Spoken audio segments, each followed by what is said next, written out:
All right, what's up, everybody? How you doing tonight? It's your guy JG getting started with a little bit of a chapstick on here.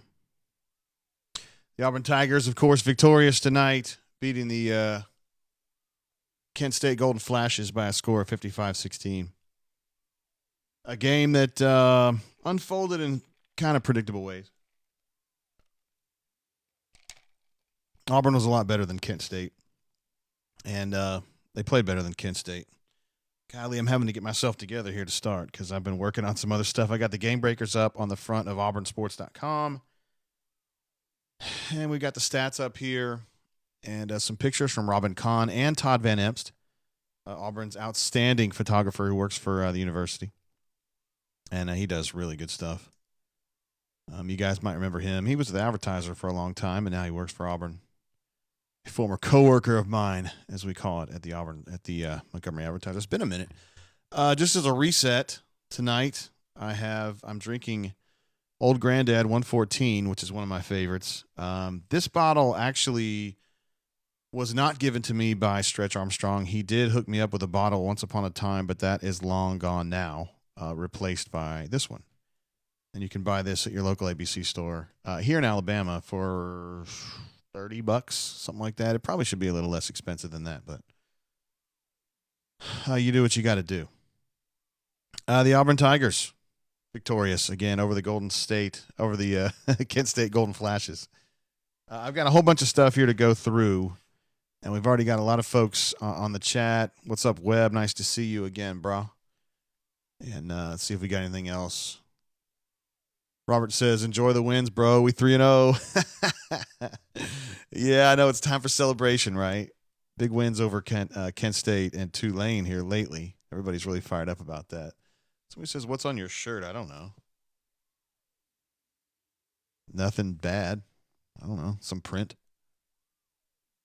Hey, thanks, Jimmy Thing. You like my hair? Glad you like it. I'm due to get that thing colored again here before too long. All right, so let's go through a few things from this game. I'm going to pull up the stats, which is one of the things I like to do here early on in the night when we're all still relatively sober. And we're going to take some calls, of course, here in just a little bit. Those of you who are from the bunker, you've got the number because I posted it in the thread. And those of you who have been calling before, you probably still have the number because you've called before. There has been some joking going around, and one of my favorite things that people joke about is they want like a premium, like a special hotline number just for the superstars of the bunker. And it's funny to me that people that come to me with messages thinking that they are themselves a superstar when they're not. I mean, folks like Doc Dumpsta, obviously, and Jeremy E.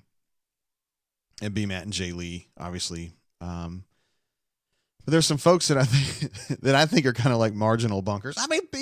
Everybody needs working class bunkers. You know what I mean? The people that pipe up every now and then, they have something funny to say, but they think that they deserve to have a hotline number, if we even had a hotline number, which we don't at this point. But anyway, what's up, Daniel P? How you doing? Keeping this platinum members only. Then you should be calling in on the platinum members 1-800 line. All right, a few things I want to go through. Oh, wait, we're going to look at some stats. That's right. Let me pull that up here real quick. Put that right there in the middle of the screen for y'all to see. The numbers here are pretty sorted, particularly if you're from a Kent State perspective. Auburn goes for 467 yards. Paul Ellen was saying on the Auburn Network broadcast that this is the first time since 83, I think, that Auburn had 3 100-yard rushers in the same game, and it was the L Train and Bo Jackson, and I should know who the third one is, but I've forgotten. That's a long time ago, man, to have 3 100-yard rushers. But anyway, Auburn goes for 467 on the ground, 633 overall, 79 plays for Auburn. I'm going to rag on Gus tomorrow because he didn't get to 80. I'm just kidding. I won't. I will, but he won't be really upset about it, I don't think. If there's any numbers on here that would be bothersome to an Auburn person, I would say, I don't know what the final number was on third down, but Kent State was probably a little good on third down, 9 of 18. Because Auburn's defense had been really good on third down. I think they were 3 of 17 last week. They go 9 of 18 this week, although they were 4 of 4 to open. So that's better. That means they went 5 of 14. That's still not great, even the second, third, and fourth quarters. Auburn goes 8 of 13 on third down, which I'm sure Gus is fine with. Auburn scores touchdowns on 5 of 7 red zone trips. Not bad. And otherwise, I don't know. The numbers, I don't know if they really matter in this game. OBJ says, can you pull up Matthew Hill's stats? We don't have the snap numbers just yet. Let's see if we can find old Matthew Hill in here. He did tentatively get the start. Looks like Eli got the lion's share of the catches, 6 for 88, 1 touchdown. The touchdown, of course, on the flea flicker, which I'm sure Gus is really proud of that call. And it was a good call. It's just kind of weird. Whatever. It put the game away. It was in the game breakers. Good call. Joey Gatewood gets 1 throw, which I think is a little bit low. No. No. You don't get to come on here just yet. We're not doing that yet. I left my Skype on too long. My bad. All right. Daniel says, thanks for plotting through this, JG. Hey, man, I'm here for you. Did you see Cord Sandberg got in the game? The team dad. 1 rush for 4 yards. That's big. Daniel says, is it wrong to think that Gatewood deserves a shot to start? That's a thorny question. And it's one that, had you brought it up 2 weeks ago, I would have laughed at you. And I would not laugh at you now. Although I still think Bo Nix is the right guy. I think he's good. I think he's really good. He showed tonight. I mean, listen, I know it's Kent State, but 12 of 16, 161, 1 touchdown, 0 picks. Of course, his longest was the flea flicker. And he had a couple runs there where he pulled on a zone read.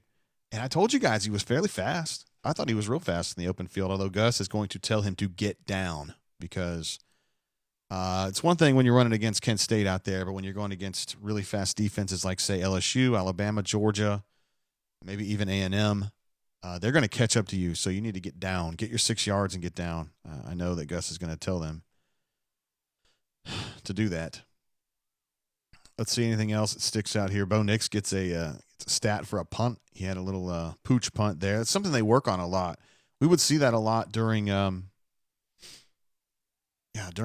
what I call 2-a-days, the beginning of fall camp. They'd be working on pooch kicks. And I didn't mention it to you guys because I thought that Gus would just be like, it's a secret or whatever. And it's not really a weapon. It's just something that they do practice and they do work on. What's up, Tyler? How you doing? Appreciate you being part of the chat. Chip, same to you. Chip's been hanging out for a long time, man, going back to the Hobbiton at the Montgomery Advertiser when I used to have a blog, if you guys remember that, back at the in the days. See if there's any other stats here that catch our eye. Harold Joyner getting some carries tonight. I know the Bunker's really stoked about that. 4 carries for 19 yards. Looked okay. I don't really know what to say about him. I mean, he's huge, 6'4". He's a big dude. I don't know how graceful he is. We never really get a chance to see, what he can do as a true tailback. To me, he kind of reminds me a little bit of Hollywood Carl Stewart. If you guys remember him from the early 2000s, I think he was on that 04 team that was so good from suburban Knoxville, Tennessee. Good tailback, just kind of a long strider and a big dude. And never really got a chance to show what he could do. But he's a fine player, I think. Did not get to see DJ Williams tonight. He's got a hip problem. I saw that he dressed out, so that's progress for him. But they didn't use him tonight, and I'm a little disappointed in it because I wanted to see what he could do. But your 3 100-yard rushers are Boobie Whitlow, Joey Gatewood with 102, and Sean Shivers with 102. I didn't realize Worm had that many yards. I must have missed that 27-yarder, something like that. Maddie says, I thought Joyner was in the outhouse. Not really in the outhouse. I didn't really. I think he just has some practice habits that maybe they would like to see improve a little bit before he starts getting a chance to get going as a tailback. You know how Gus is. He's kind of got this little circle of trust, and it's really hard to penetrate that circle of trust. And I think Joyner's got an uphill battle as far as that goes, but he had a chance tonight, and I thought he was fine. Cam Martin, 7 carries. It sure felt like he had 15 carries, but he had 7 for 71. So good. And listen, man, Joey Gatewood, he's a player. I think he's a player. I think that his skills work against a team like A&M, work against a team like LSU. I think, to me, the Booby Cat is a waste when you've got somebody like Joey Gatewood because he can throw the ball, and I think he's just as good as Booby running the football out of the Wildcat. I just think that the Booby Cat is old news, and I think they have something better now in Joey Gatewood, and you saw some of that tonight. Let me go through a few more things that really stuck out to me today. Jeremy did ask, what's the latest they're saying about Seth? Excuse me. The latest that I have on Seth is his shoulder injury. I don't think is that serious, but there's going to be a lot of gamesmanship this week about how serious it is because no matter if it's serious or not, they're going to try to keep it in the dark from Jimbo for this A&M game coming up. I think he's going to play against A&M, but Gus is going to continue to say on Sunday and then again on Tuesday that, we're still evaluating and we'll see what happens. He'll do that kind of thing, and that's fine. I mean, that's just what you do. He is not obligated to be truthful about the situation. And I think that Seth's going to play against A&M. And if he doesn't play against A&M, he's going to play against Florida. So that's the situation there. A few things I want to go through here. These are in no particular order. This is just the way I was kind of coming up with them as we were going through the game. The dark Under Armour shoes that they broke out for homecoming, I thought were really badass. If you guys like the new uniforms and you guys wish Auburn would be more like Oregon, that's cool. I'm not hating. I'm just saying I like the classic Auburn look that we saw in the early Tuberville years where you'd be wearing like the black cleats with the Stormtrooper whites. I think that's a really cool look. And please, God, leave the old logo. Please don't do the pregnant logo. If you're into that, that's fine, but I'm not. And I think you got to keep that regular AE logo. So those dark blue cleats they had on tonight reminded me of those black ones they had back in the day, and I thought they were pretty sharp. Then you had the silver on the bottom, and I noticed in Gatewood's touchdowns you could see the silver really well. I don't know. I thought they were pretty sweet. Kent State going 4 for 4 on third down in that first drive. I was like, ay. Because the big story, right, last week was, Auburn's so good on third down defense, and then they got pushed around a little bit there. It was kind of weird. I thought the defense was really good on first and second down, but then it would be third and long, and they'd kept conceding, which felt a lot like last year, right? Particularly in that Tennessee game. They kept getting Tennessee behind the chains, and then Tennessee would have these long passes, and you were like, Lord have mercy. How can this keep happening? But it happens. I don't know. It's crazy. Derek Brown goes out on the third or fourth snap of the game. Basically a hustle play coming down on a screen, as I recall. I couldn't really tell. I watched the replays. Could not figure out what was going on. Ronnie Brown thought on the Auburn Network that it was a knee injury. But I didn't really. That's not what I gathered. I thought it was going to be something like with his hand or his shoulder got caught up in that rollover or whatever. I just didn't get the sense that he's really super injured or anything. I think it was just like, hey, man, you got a tweak. Hey, it's Kent State. We'll worry about that later. Yeah, I like that 114. It tastes good going down. A few other things. Prince Tega was out tonight.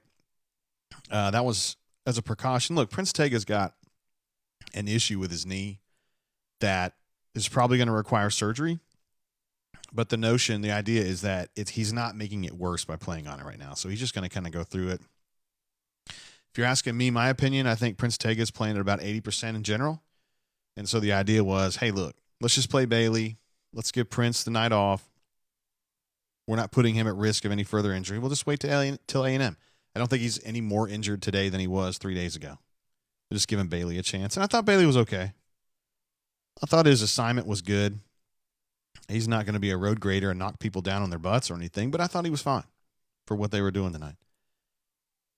I wrote down Truesdell playing actively. He was extremely active. He reminded me, it was kind of to me, a Pat Sims kind of game. And I loved Pat Sims. If you guys remember him back in 06, 07, 08 in that range, he was a very active defensive tackle.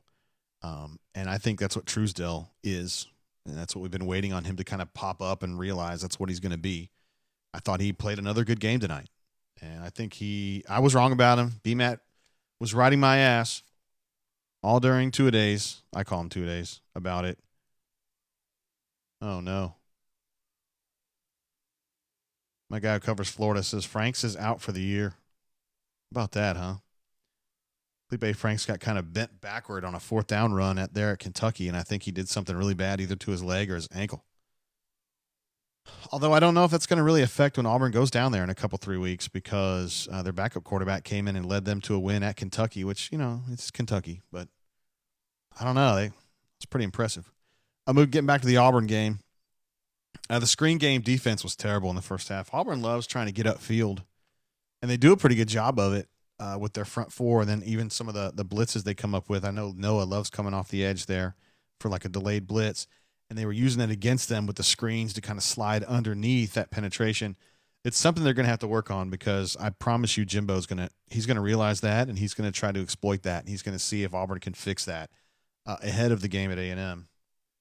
That's something they'll definitely have to keep an eye on. Let me get back over here to the chat and see if anything's going on over here. Webb says Truesdale was really good. I agree completely. Absolutely. Chip says Sharp got absolutely abused on 1/3 and short. Well, it happens. It happens. Daniel says, why use Bruce Pearl on the screen? Well, the reason that I use him as like my background is because he's a badass, and B, when I was building the channel there initially, that was during the basketball run, so that's why, and I just haven't changed it. Mike says, Gus was giving Bo some not so gentle disparagement after that third TD. What was that about? I don't know. I saw that too. He was making like that Keystone bitter beer face where he's like, I didn't know what that was all about. Gus comes up with some weird stuff to get on people because sometimes I'll ask him and I'll say, it looked like you were climbing Seth's ass. And he's like, no, I was climbing somebody else's ass, and Seth just happened to be there. He's always got some strange things. Also want to mention the pulling runs. Lots and lots of runs tonight where they were pulling people, whether it was a GT counter or GT power. They were doing more sweeps with the two pulling guards. They were doing a one gap, like a power run where they were pulling Markel. It seemed like it was mostly instead of Horton, but Markel would do a skip pull, one gap over, and they would try to power through that two hole.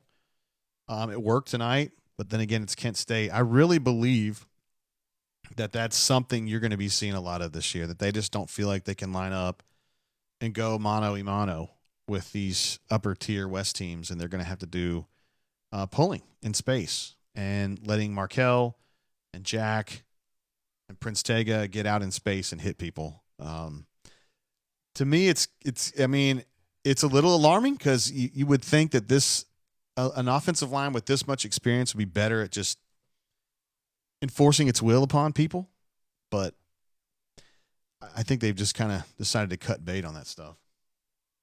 We're going to definitely be talking more about these pulls because I promise you this is the way they're going to try to do it. This is their identity now in the run game. They're running sweeps, counters, powers with at least one puller. I mean, they're not going to do it every single snap, but when they zone it, man, first of all, Booby doesn't diagnose zones well. He has this random, like sometimes he just goes flying in there at 100 miles an hour, and that's not how you handle a zone run. You do it like carry on. And then I don't think they block him very well.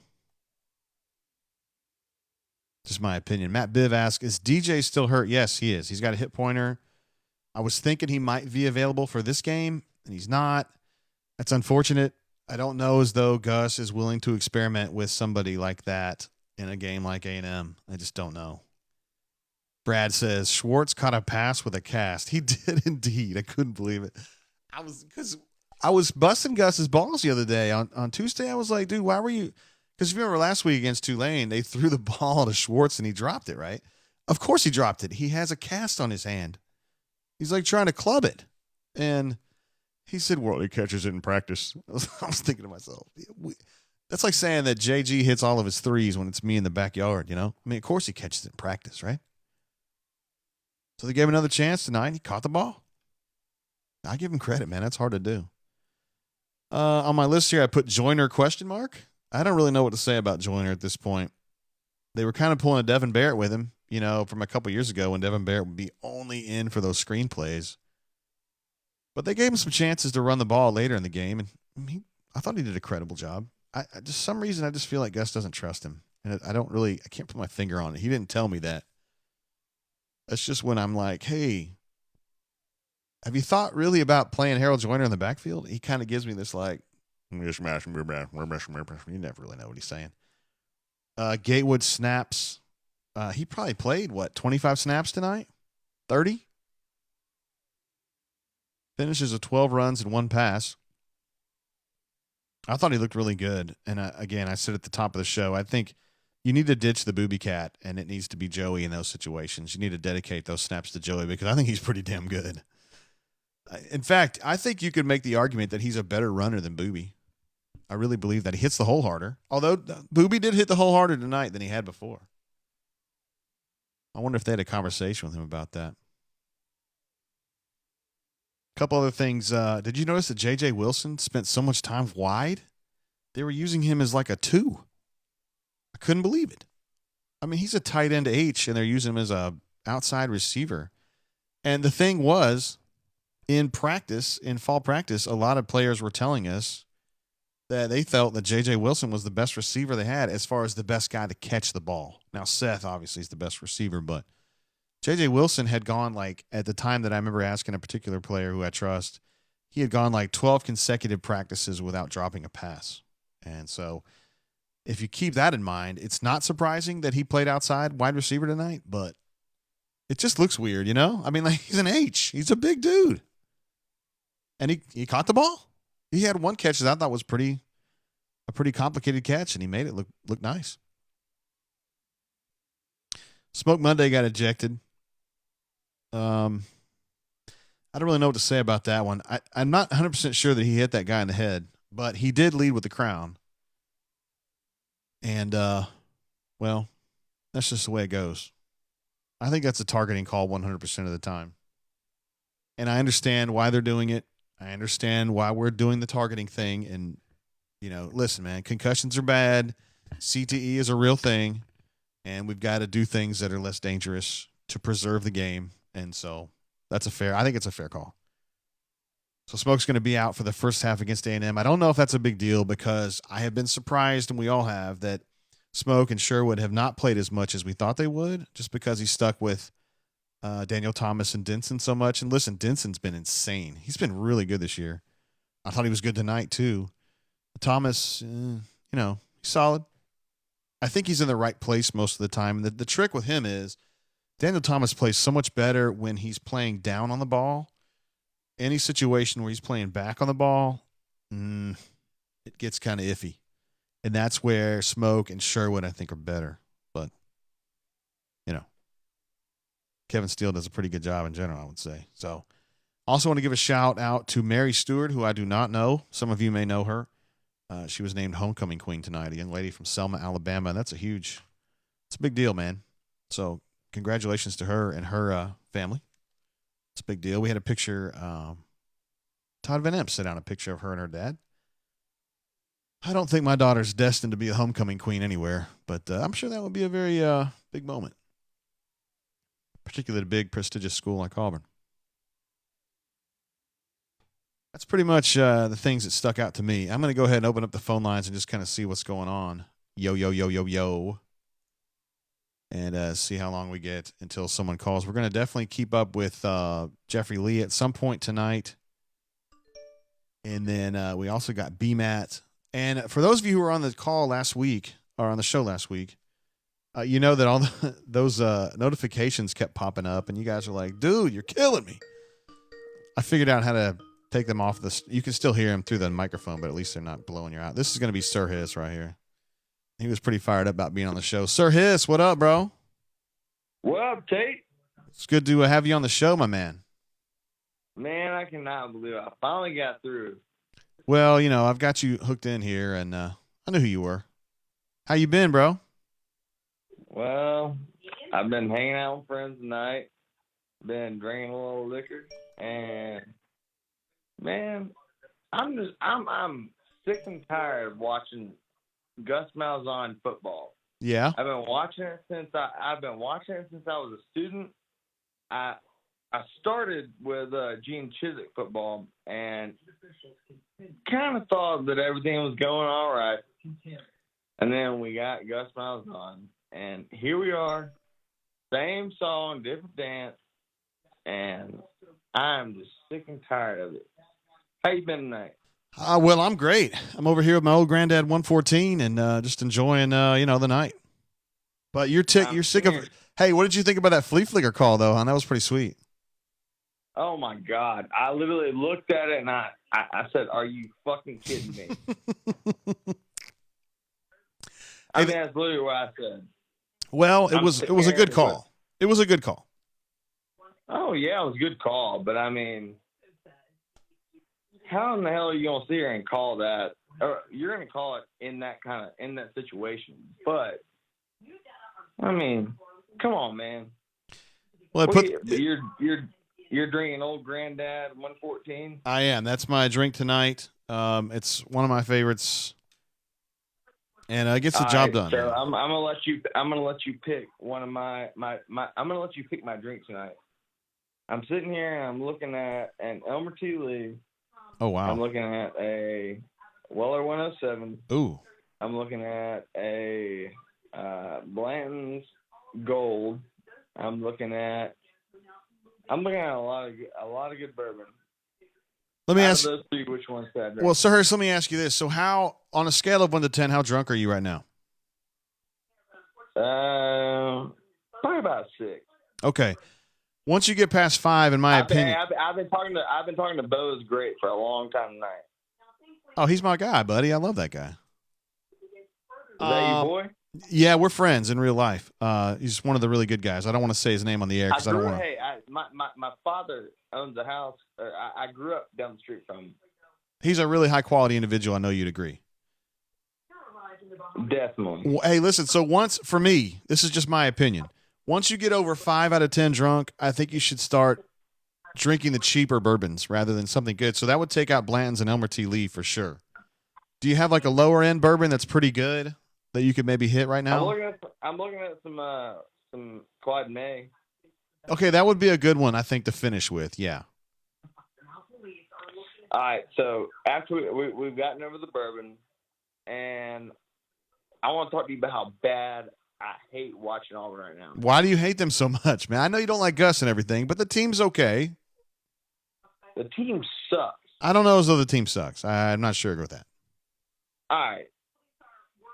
Our defense is terrible. Everybody hates me for What? All right. If you'll remember, before the season started, I said that we're going to give up 24 points a game, right? Mm-hmm. And you commented. I think you commented and said that I was crazy. Well, you probably didn't say I was crazy, but I mean, somebody that works for AuburnSports.com commented and said that I was crazy, right? Okay, yeah. Somebody did. Definitely there were people saying that, yeah. Yeah. And now maybe we aren't giving up 24 points a game, but we haven't given up anybody besides Oregon. And we pretty much gave up 24 points a game to them.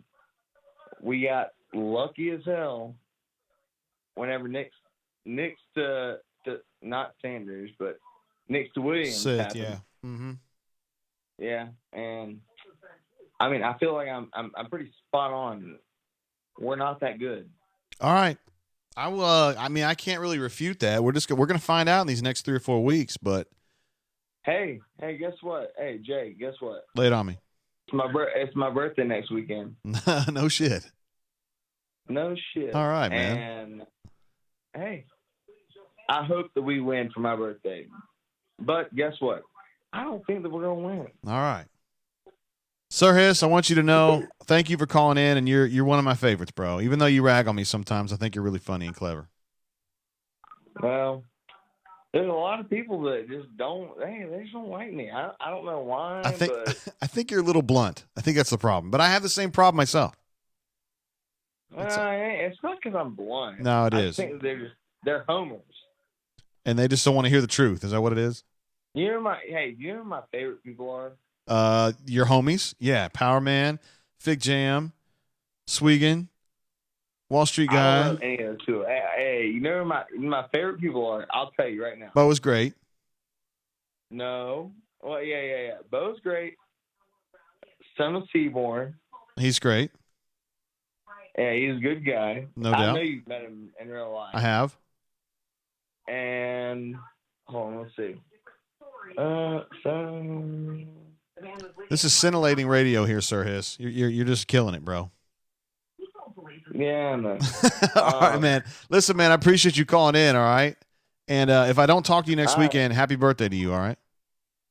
And we'll probably talk next weekend. All right, cool, man. Be good. Hey, love you, man. See you, man, bro. All right, that's Sir Hiss, ladies and gentlemen. One of our he's kind of a hellraiser, but like he's a principled hellraiser. Like I don't think he's a guy that he doesn't call people names usually. And I think it's good to have folks like that. Although I will say this, folks like Sir Hiss will say stuff on the board and then people will get mad and report him. And I think it's a mistake to report people for just providing opinions. You report people for like using pejoratives. Not for that. You guys will be amazed by the stuff that pops up for me that are like, this is BS. I can't believe someone's allowed to do this. And I look on it and it's like, somebody said that Joey should start over Bo. I mean, like that's a defensible position. I'm not saying it's a normal position. It's just defensible. It's not inappropriate. We're going to take this call. Oh, no, we're not going to take that call. We're going to take this call from the 334 area code. What's going on? How you doing tonight? JG. What's man, up? What's up? How you doing? Oh, man, I'm doing, I guess, as well as I can be since we're 3-0. Are you an AuburnSports.com subscriber? Yeah. I don't know if I want to give my name or not. It may be embarrassing calling in 2 weeks in a row. Are you Jimmy Thing? No, it's Jay Walker 72. Oh, hey, what's up, man? How you doing? I'm doing good. I just heard you describe the last caller as a hellraiser, so I thought, well, maybe I'll call in and give a different change of pace. Well, you're an interesting one because you are not a hellraiser, but you fraternize with some guys that are hellraisers. Is that fair? Well, I kind of do. Yeah.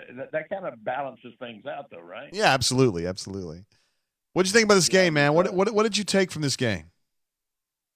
I got to tell you, we're sitting here and we're 3-0, and this may be the most unexcited I've ever been about Auburn and being 3-0 because I guess maybe because of the level of competition, because of the question marks on offense. I'm just still not.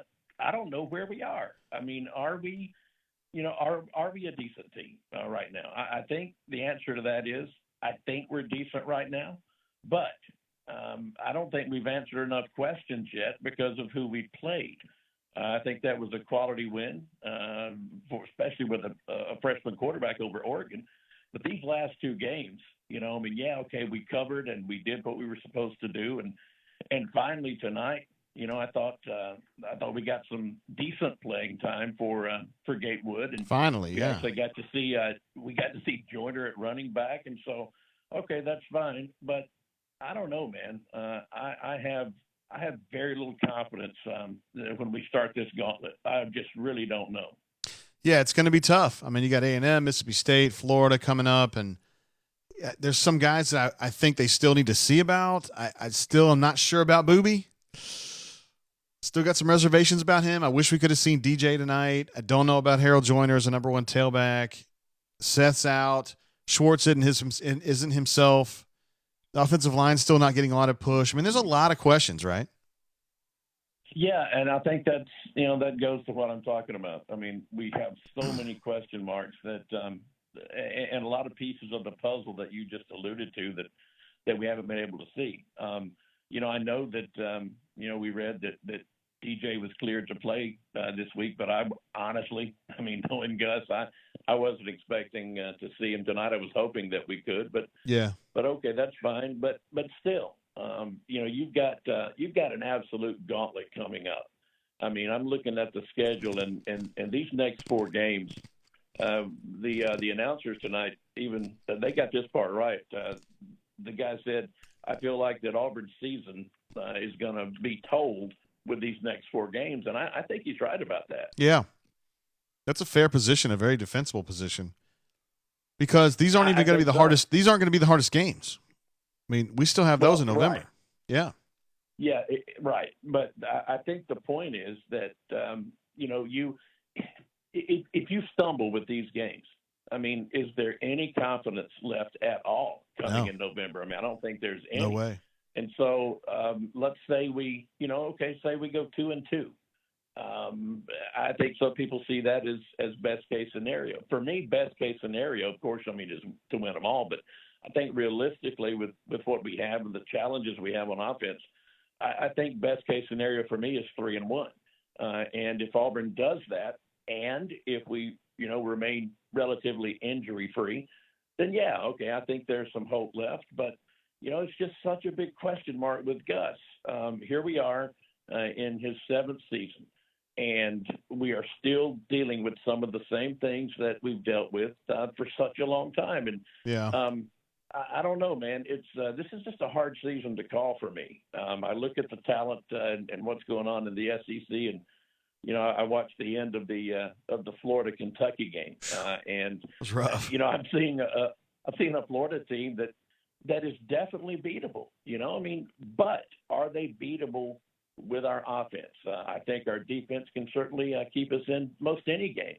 But once again, it's the question marks on offense that just have me scratching my head. Yeah, and that's the thing. You're paying Gus all that money. I mean, you're paying Kevin Steele a lot too, but you're paying Gus a lot more to be a really good offensive guy. And the offense is don't know yet. And I understand the frustration. Right. Yeah, absolutely. Listen, I know there are a lot of callers want to get in, but I did want to ask you one thing. Yes, sir. I posted this earlier this week, and I just kind of asked the question. How would, as far as all of us gloom and doomers and those of us who are down on Gus, how would we feel if he weren't being compensated like he is? For example, had the contract gate never happened, had he gotten a nice little bump like I think he deserved after winning those 2 games at the end of 2017, but not gotten the big extension, not gotten the big increase in the buyout. Would there be so much angst where Gus is concerned? And I wanted to get your thoughts on that. Yeah, I think there would be. I think the folks like Liger, and you know what I'm talking about. I'm not trying to rag on Liger, but the people that have their minds made up about Gus, they wouldn't care because they're already done with him. But if he's making $6 million a year with a $8 million buyout or a $10 million buyout, I agree. I think there's some people that are down on him right now who would probably be middle of the road or somewhat supportive if his salary structure was different. And they didn't feel like they had him thrust upon them, and now they've got to sell out the whole damn program for 5 years just to get rid of him. Yeah, I think that is a root of the problem. I think that's a big part of it. It really is, and it's a large part of And I mean, I'm down on him. I'm down on him, and I don't have the confidence. BTA made a post. I think it was toward the end of last season, where he referenced hope. And he said, for the first time in a long time, I feel like that because of this contract and because of the situation Auburn is in financially, I just don't have a lot of hope where the football program is concerned. And that's where I am. I mean, I've been an Auburn fan since 1972. And really, it's the first time ever that I just don't have a lot of hope that things are going to get better anytime soon. Yeah, well, we're going to have to find out. It's just going to be 2 or 3 weeks before we can tell what they've really got. Yeah, absolutely. Hey, man, listen, great show. Love talking to you, and love the site. Appreciate all you do. All right, Jay Walker, you be good. All right, thanks, man. See you, bro. Yeah, he brings up some good points there, honestly. I don't know what they've got in this offense. I don't know. I thought we would know a little bit better by week 3, but I don't feel like I know. And that's kind of the situation that we're in. I mean, the defense is fine. Look, they weren't particularly salty tonight. I will give them that. They didn't start very fast.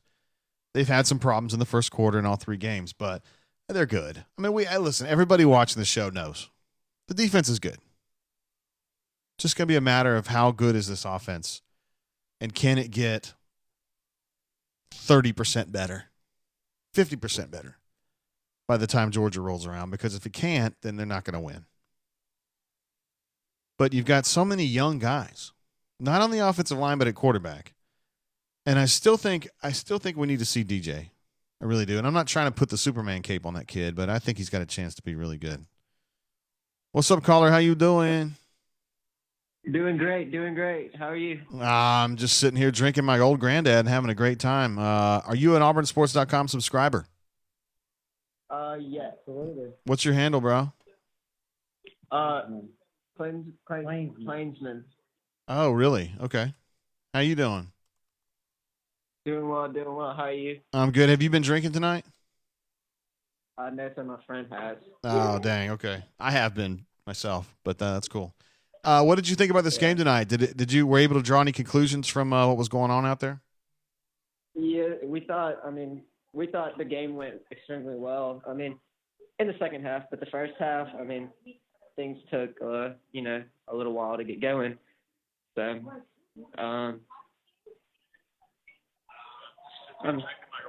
so can you hear me? Yeah, you got to put that on mute, bro, because it kind of reverberates and Okay, hold on. the stream's a little bit behind real life.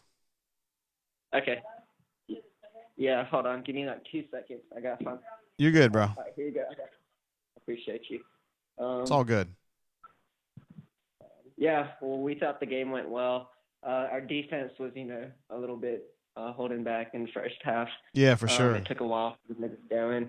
But other than that, things started to pick up. Quarterback got his groove. Every running back, the whole string of them did well. And it was good to see all of them get some playing time and stuff. Our O-line, was showing some good things the second half. So I was proud of them. So yeah. What were your initial thoughts? Defense picked up like I thought it would, and I was surprised at how many runs they had where they were pulling offensive linemen. That's the thing that stuck out to me. And I think Joey Gatewood is an underused element. I think he's pretty damn good. Yeah, I agree. And it's tough when you have two great quarterbacks in our system. Like, yes, it's nice that we get to use him and he gets to play a little bit, but I don't think it's enough. He doesn't get enough playing time for his talent. Yeah, that's the thing. And but there's no talent. It's just, Bo's good too. And if you're going to get him better at passing, you're going to have to run the snaps. He needs to play 50 snaps a game. So it's like, how do you kind of work the snaps out? I said at the top of the show, Plainsman, that I think they need to eradicate the Booby Wildcat thing, and they need to go to Joey Gatewood only.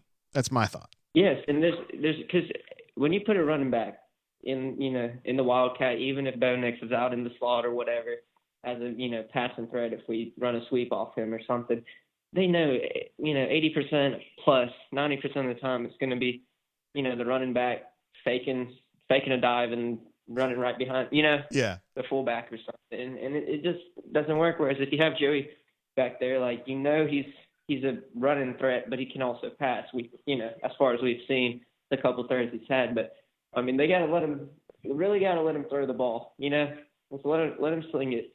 I mean, if we're up on Kent State, nobody cares about the cover or the money line or anything. Just let him throw the ball because we know he can run, right? Yeah, we definitely know he can run. And he's really good, I think, at deep balls. Everybody tells me he's really good at the deep balls. It's the short and intermediate stuff that Gus absolutely loves that Joey's not as good about. But, his one throw tonight was pretty good. So, I mean, it's 1 for 1.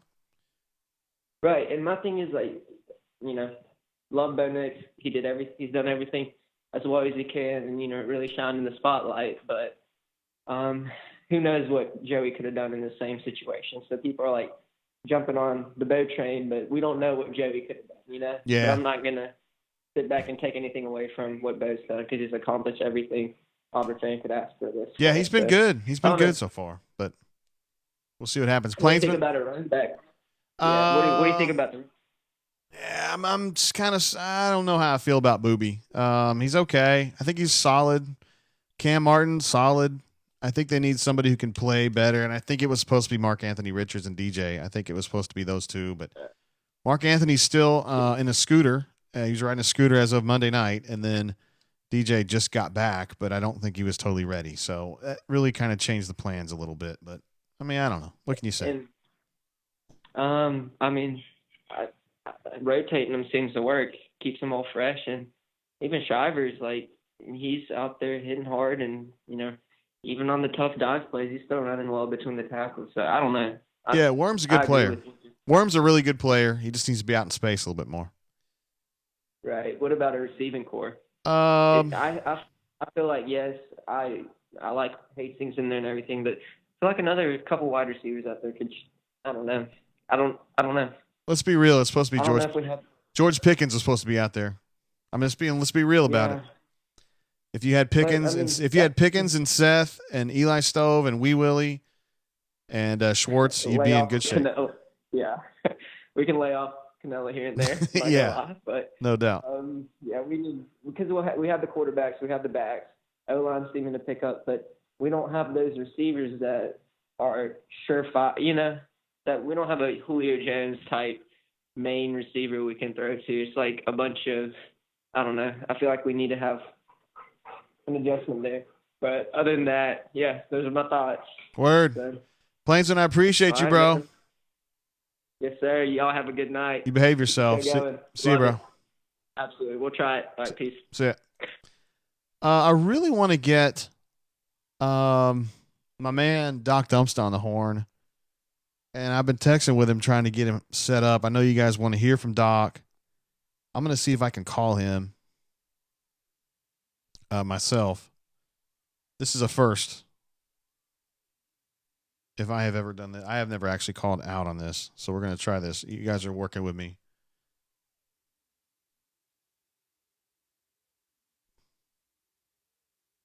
Let's see what we can do here. See if we can get Doc Dumpster on the line here.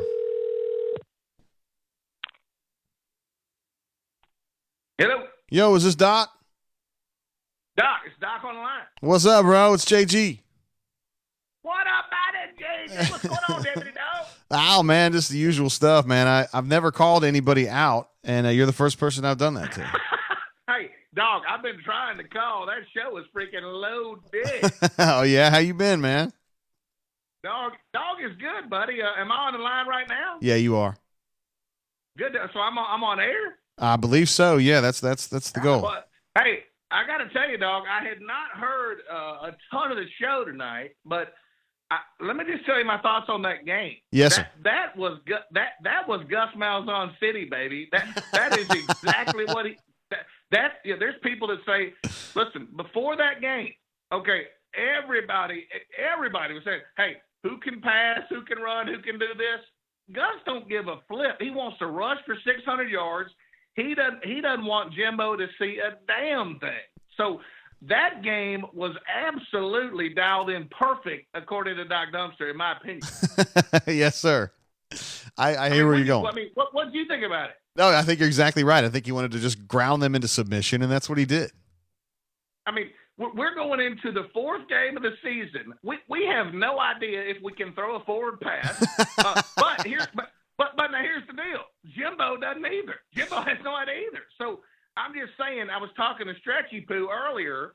That was just Gus. That was Gus, just beautiful Gus game. I mean, people talk about we want to see Harold Joyner, we want to see Gable, we want to see this. And, dude, I want to see them all too. But Gus is a different breed, man. He just wants to rush it between the tackles and get to the next game, and then he's going to have to show something his next game, obviously, which the next game. What do you think about the next game? I think it is a 50-50 pick-em. Yeah, 50-50 I think's being nice because I don't know if they can score enough. I mean, I know A&M's not the best team in America or anything, but I don't know if I trust Auburn to score more than 20 points against a good team. I mean, that's just me. Well, but now here's the deal, Coach. Is it going to take 20? I mean, this may be 9-6 City. I mean, Texas A&M's offense is got to be. And here's the deal. I think our offense is bad, but now it may not be bad. I mean, Texas A&M hadn't shown anything good either. Yeah, well, they beat the shit out of Lamar tonight. I don't know how you feel about that.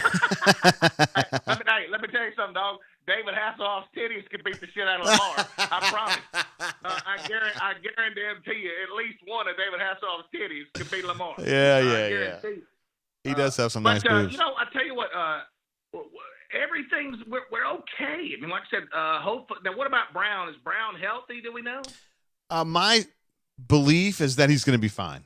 I haven't heard anything that would suggest that he's going to be out for a long time. I don't know about the defensive end that went down. Was it Jaron? Okay, was that Was that 29? That was Derek Hall. It was Derek Hall. Okay. I'm worried. Okay. I'm worried about him, but I Okay. think Derek's going to be okay. Derek Brown. Yeah, but I just thought, I was getting some calls, a text, a bunch of crap from people saying, "Hey, we're worried about this." Listen, we're gonna go to College Station, and it is both teams we have no idea what to expect. I don't think they're very good. I don't know that we're very good, or maybe they're good and we're really good. Gus was so happy tonight after the game; it was absolutely ridiculous. I mean, it was perfect for him. Yeah, but did you think it was perfect? Is this the way you would have run it? No. I mean, look, I'm like I'm the bunker. I want Joey Graywood throwing bombs. I want Harold Joyner getting sweeps.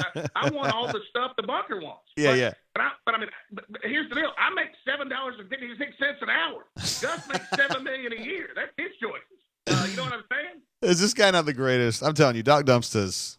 He's one. Well, I'm just saying. You're a These treasure. people don't. I'm not a negative guy, but I'm just saying this was perfect, Gus. If anybody saw it, I mean, it's that next week will tell us. Bo. Let's put it this way. Wouldn't you say this?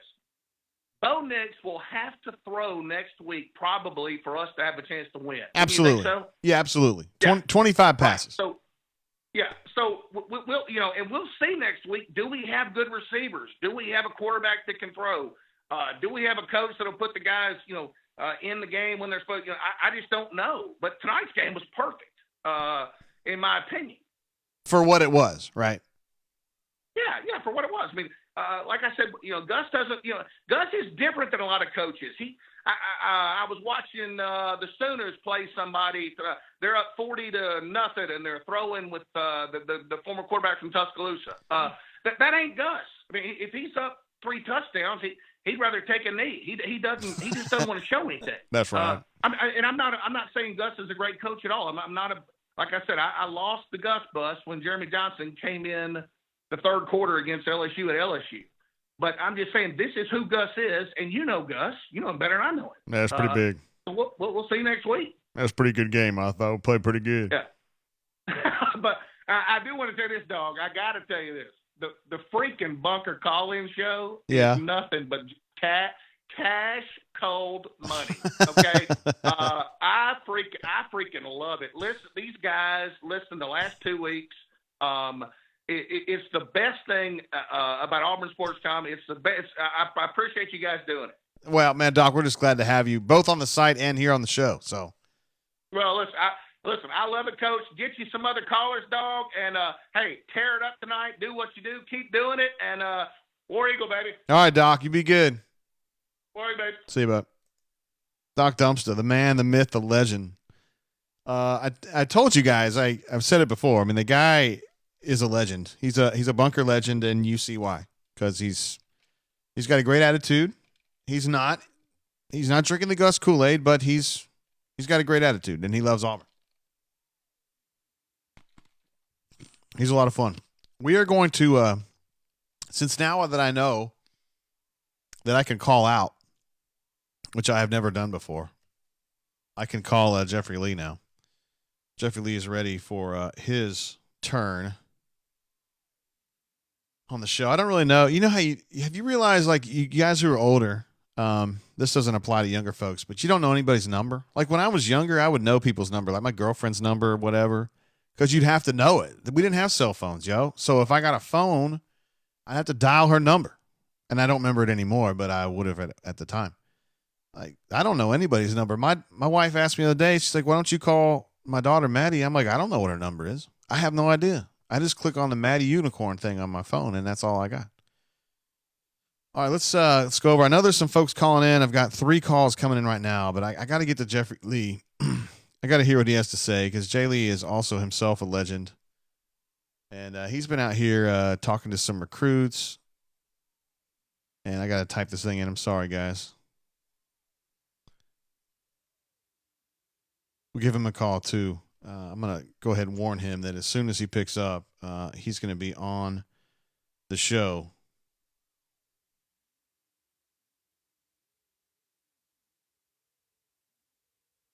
Just because sometimes me and Jay Lee. So here's the way it works at auburnsports.com, right? So Brian's a dude who he likes working, and he likes writing his stories, and he likes talking about the Auburn Tigers.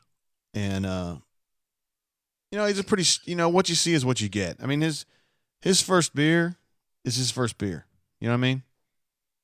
And Nate's even more like that. Like Nate is even straighter than Brian. Like Nate is like almost like a bookworm. You can't really go into a lot of joking with Nate because sometimes I just wonder if my jokes even resonate with him. But with me and Jeffrey, there's not many people on this earth that I feel like have a dirtier mind or talk more junk than I do, and Jeffrey Lee does. So I got to be careful when I call Jeffrey hot on the line because you never know what he's going to say. But I've warned him now, and we'll see what happens here. I'm going to go ahead and call him and see what's up.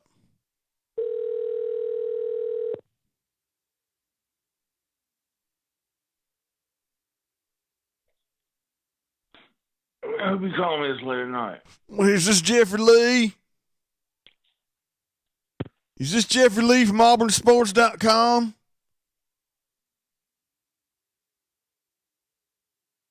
I think I lost him. Is it even possible that I lost him? You don't think he'd hang up on me, do you? You don't think he would actually hang up on me, do you? I think you might have. Nah, he didn't hang up on me, but I just screwed it up somehow. I don't know. Let me call him again.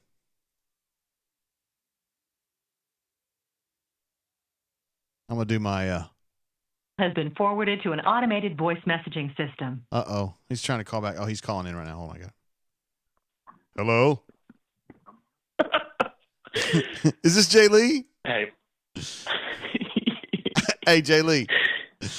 Let me tell you something right now, you piece of shit. I hate Jay Lee. You're nothing but a burner bastard. What'd you do? You hang up on me, bro? I swear. I didn't know that number, man. I knew you were calling. I didn't know that number, and I thought it was you. And so when I kind of gave my I'm still asleep kind of deal, and you came back with that voice, I was like, dude, this is one of those crazy spammers after me again. Yeah, Brad on the chat thought I was prank calling. You know, he thought you thought I was a prank caller, and that's the truth, man. Oh, my God. Them black helicopters coming after you, Mr. Lee. Oh, my God, dude. You gotta watch out, man. Is this really late for you, for real? It's only 11 o'clock. No, bro. dude. No, I was laying in bed getting all giddy that you were going to call me. Hello, Jeffrey. How you doing, big boy? It's awesome to That's a talk true to you. story. Thank you for giving me your number. All right, so the special ones. what was going on? So am I following Doc? Am I following Doc? Oh yeah, I got to go ahead and change that. Yeah, we just had Doc on the line, and he, man, as you can imagine, he's pretty crazy. All right. He's the man for sure. So what you got for me, man? What's been going on tonight? Well, really the only thing worth notable, at least as far as football recruiting goes, was the big commitment from Ladarius Tennyson. Yeah, what, the number 7 athlete, right? Yes, number 7 athlete. He used to be a Rivals 250 guy. I think he's fallen out of the 250, but still a 4-star, top 50 player in Florida. Just a really good player that can play the nickel back. He can play a lot of positions. He's a badass running back in high school, but they really like him at the nickel. You know, he was committed to Miami back in, I think, February through early spring. And then he came up to Auburn and went back home and reopened his recruitment, and then came up here a couple more times, including last weekend. Hell, he was here last weekend for an official visit. Yeah. And then announced his commitment today, which was a funny story. If anybody was waiting on his commitment, you know, we had said it was going to be 5 o'clock and about an hour before kickoff today. And so I'm sitting there, you know, hitting refresh. I even skipped pregame to stay home and make sure that I didn't trust the stadium internet. Didn't want to see, you know, there was really no football recruits there today except for some commitments. And so I sat there and, you know, Keith and Jason and I were all just kind of waiting on this guy to commit. And, you know, it's 7:30 almost and he hasn't committed. And then I text him. I'm like, dude, you know, what time are you announcing? And he goes, I already have. Like, to who? He's like, Auburn. I was like, what? What? I was like, you committed to Auburn? He said, yeah. I was like, all right. and, Cool. the, and And this, then he wouldn't answer the phone, of course. But I got what I needed, I guess, to get the story up and a couple little quotes from him. But yeah, big commitment to go along with a big win. I thought that win was about as pretty as you could have hoped. for what it was, yeah. Yeah, exactly. It's Kent State, man. Not much to get it. I mean, you expect that, but that is the one thing I took away from this game is that Auburn finally took care of an opponent like they should have. Yeah, and they did. I mean, they just absolutely ground him into the ground. Right. And I will have to say this: the one thing I took away from tonight that I cannot stand, and maybe it's just me outside yelling at the clouds, but those socks gotta go, Holmes. What's wrong with the socks? Are you serious? Yeah, I mean, they didn't strike me as particularly bad. I don't know, man. Just leave them alone. My goodness. Did you like the shoes, They though? looked like they were trying to be NFL guys. The shoes were fine. I like the dark shoes. Me too, yeah. But the socks looked like they were trying too hard. It's almost like Cam Newton. Like he's trying way too hard to look cool in his post-game press conference. Like that's what the guy who came to school with or the girl, when they're trying way too hard to be cool. Yeah. That's Cam Newton. That's Auburn wearing the socks. It's like, chill, dude. Yeah. Bring the new cleats. They look good. Don't introduce those socks yet, though. I wasn't ready for that. Hey, I've got a question here from the chat that wants to know when Jay Lee washes his face, how far up does he go? My face. I guess I just kind of take it on back, man. Yeah, okay. It's like I wash my head. Yeah. You know what I'm saying? I mean, I wash my head. I started parting my hair down the middle. Hey, you been drinking anything, bro? No, man. I got that old school butt cut, dude. Yeah, I know. I've seen that picture of you from back when you had hair, bro. Yeah, I was fire, son. Yeah. All right, so the commitment. So, hey, anything else? Yeah, the commitment. We've got Cliff Omarubi. He's going to leave really early in the morning, and then Matthew Morrell. We're talking about basketball. Basketball, yeah. He's going to leave mid-morning. I'll have something from him, and I'll try to have something from Cliff tomorrow afternoon. But yeah, those two big-time visitors, and then of course we saw what's going to happen in 2 weeks. I mentioned both all that and Hoop Scoops yesterday. Man, That's going to be fire week. Was that 5 of the top Big 28 weekend. players? Is that right? Yes. You got Sharif coming in. You got Walker coming in. You got Cameron Thomas coming in. These are official visits. Who was the other one? Damn, I can't remember offhand. Walker, Sharif. Jalen Green. Of course. Is that right? Yeah, Jalen Green. That is Four of the top 28. Absolutely stacked weekend. It's gonna be crazy. Can you believe that at Auburn? Well, yeah, because it's Bruce, and they're probably gonna get 2 of them at least. Dude, if they don't get Walker Kessler, considering all the effort they put into him, my goodness. And I talked to some good people about him Thursday and Friday, and I'm getting more. I think we have. I mean, you both have thought Kessler since at least the Rivals convention back in May. Oh yeah. And then of course we've heard some Duke gain some momentum, but man, I feel much better about Auburn's chances with Kessler, which is why I kind of put that in the Hoop Scoops. It seems like Auburn's kind of regained that momentum even after that official visit to Duke. So.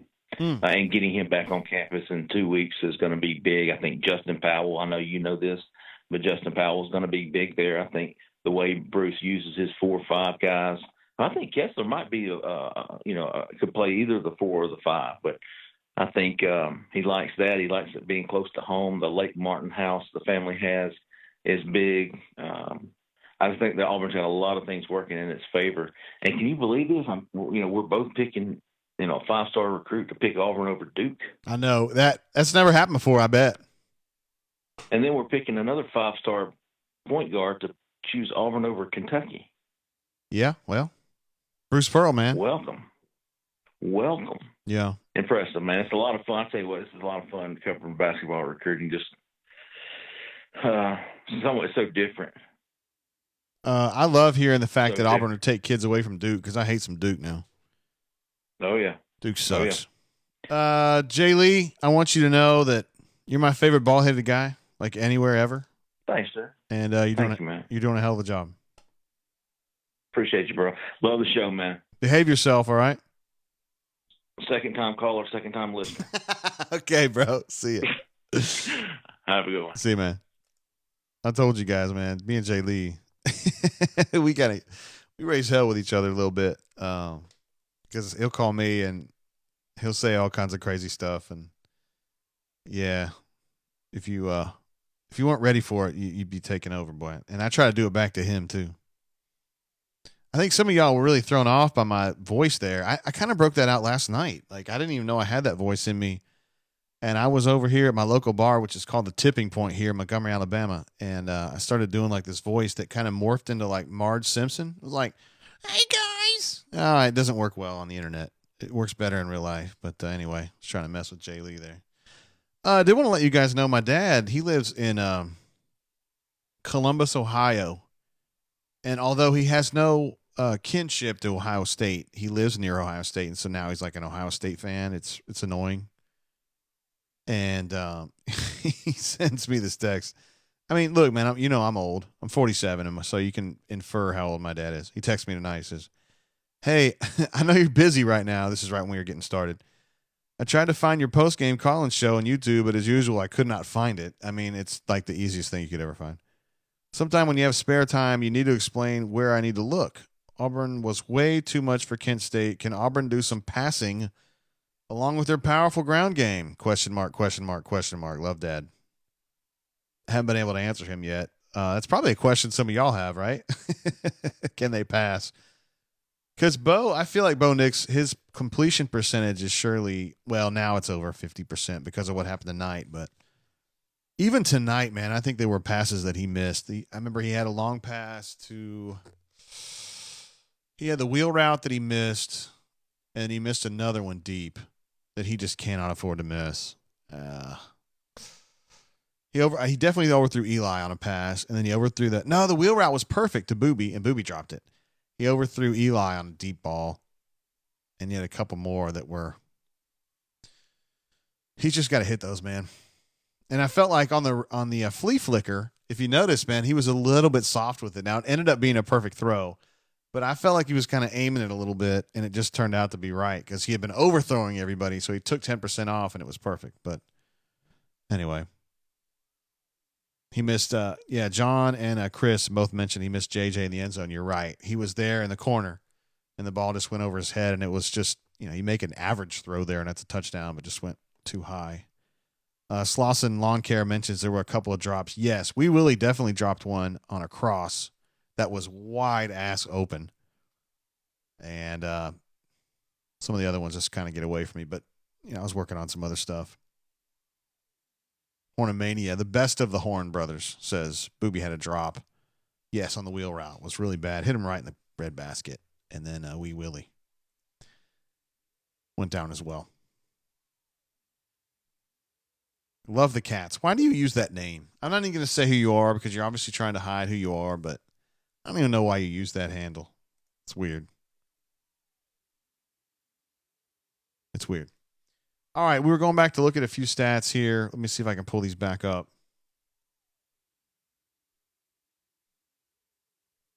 Let's see if there's anything here. Woody Barrett goes 3 of 11 for 31 yards. Probably not the game he was hoping to have. I thought their other quarterback was pretty good, but, whatever. Probably wouldn't play at Auburn. Okay, he wouldn't play at Auburn. Malik Miller gets 2 carries. Team dad Cord Sandberg gets a carry after giving out orange slices after the game, presumably. Well, Aaron Sipos gets his 1 punt for 41. Remember, that was a big problem the last couple games was that Gus kept saying that they got to get the height matched to the distance or something, which to me is like a really vague concept of saying that our punt coverage sucks. And, it's weird. Like, whenever we're talking to punters or kickers, you don't really know what to say. Because, like, even when Daniel Carlson was here, and Daniel is a really good guy to talk to because he's interesting and intelligent and kind of understands our job. And It's kind of like, hey, man, you missed a kick. How do you feel about that? I mean, I don't know what you missed it right. Do you think you should have aimed it more left? I mean, you never know what to say. And it's the same thing with Aaron Sipos, except that he's also Australian. And you just want to like keep asking him dumb stuff like that dumb Americans ask him. Like, hey man, do you ever go to Outback? That ended up being a story. Anders Carlson hits both of his field goals tonight. Sage Ledbetter gets a chance to do some kickoffs. That's good for him. So we got here on defense. Jeremiah Denson, as I mentioned in the crawl, had 8 tackles to lead the team. Marlon Davidson was dirty as usual. Igbenogany, they were trying to pick on him. Bad idea. Tyrone Truesdale, we talked about that at the start of the show. He was really, really dirty tonight. I thought he played really well. And I'm going to have to eat a lot of crow on him because my man Brian Matthews was saying, I think that kid's going to be good. And I thought he was a 15-snap-a-game guy, and he's not. He's better than that. I was wrong. KJ Britt with 4 stops. Smoke Monday with 3 in pretty limited action until he was kicked out for targeting, and it was a targeting. I hate it. I hate that he's going to miss the first half of that A&M game, but really, I don't know if that really matters because they haven't really been moving. They haven't been rotating much at safety here lately, so I think they can probably live without that. Let's see. I guess I'll go ahead and take some more calls. We got any more coming in? If you guys want to give it a call, I gotta get the number out there, don't I?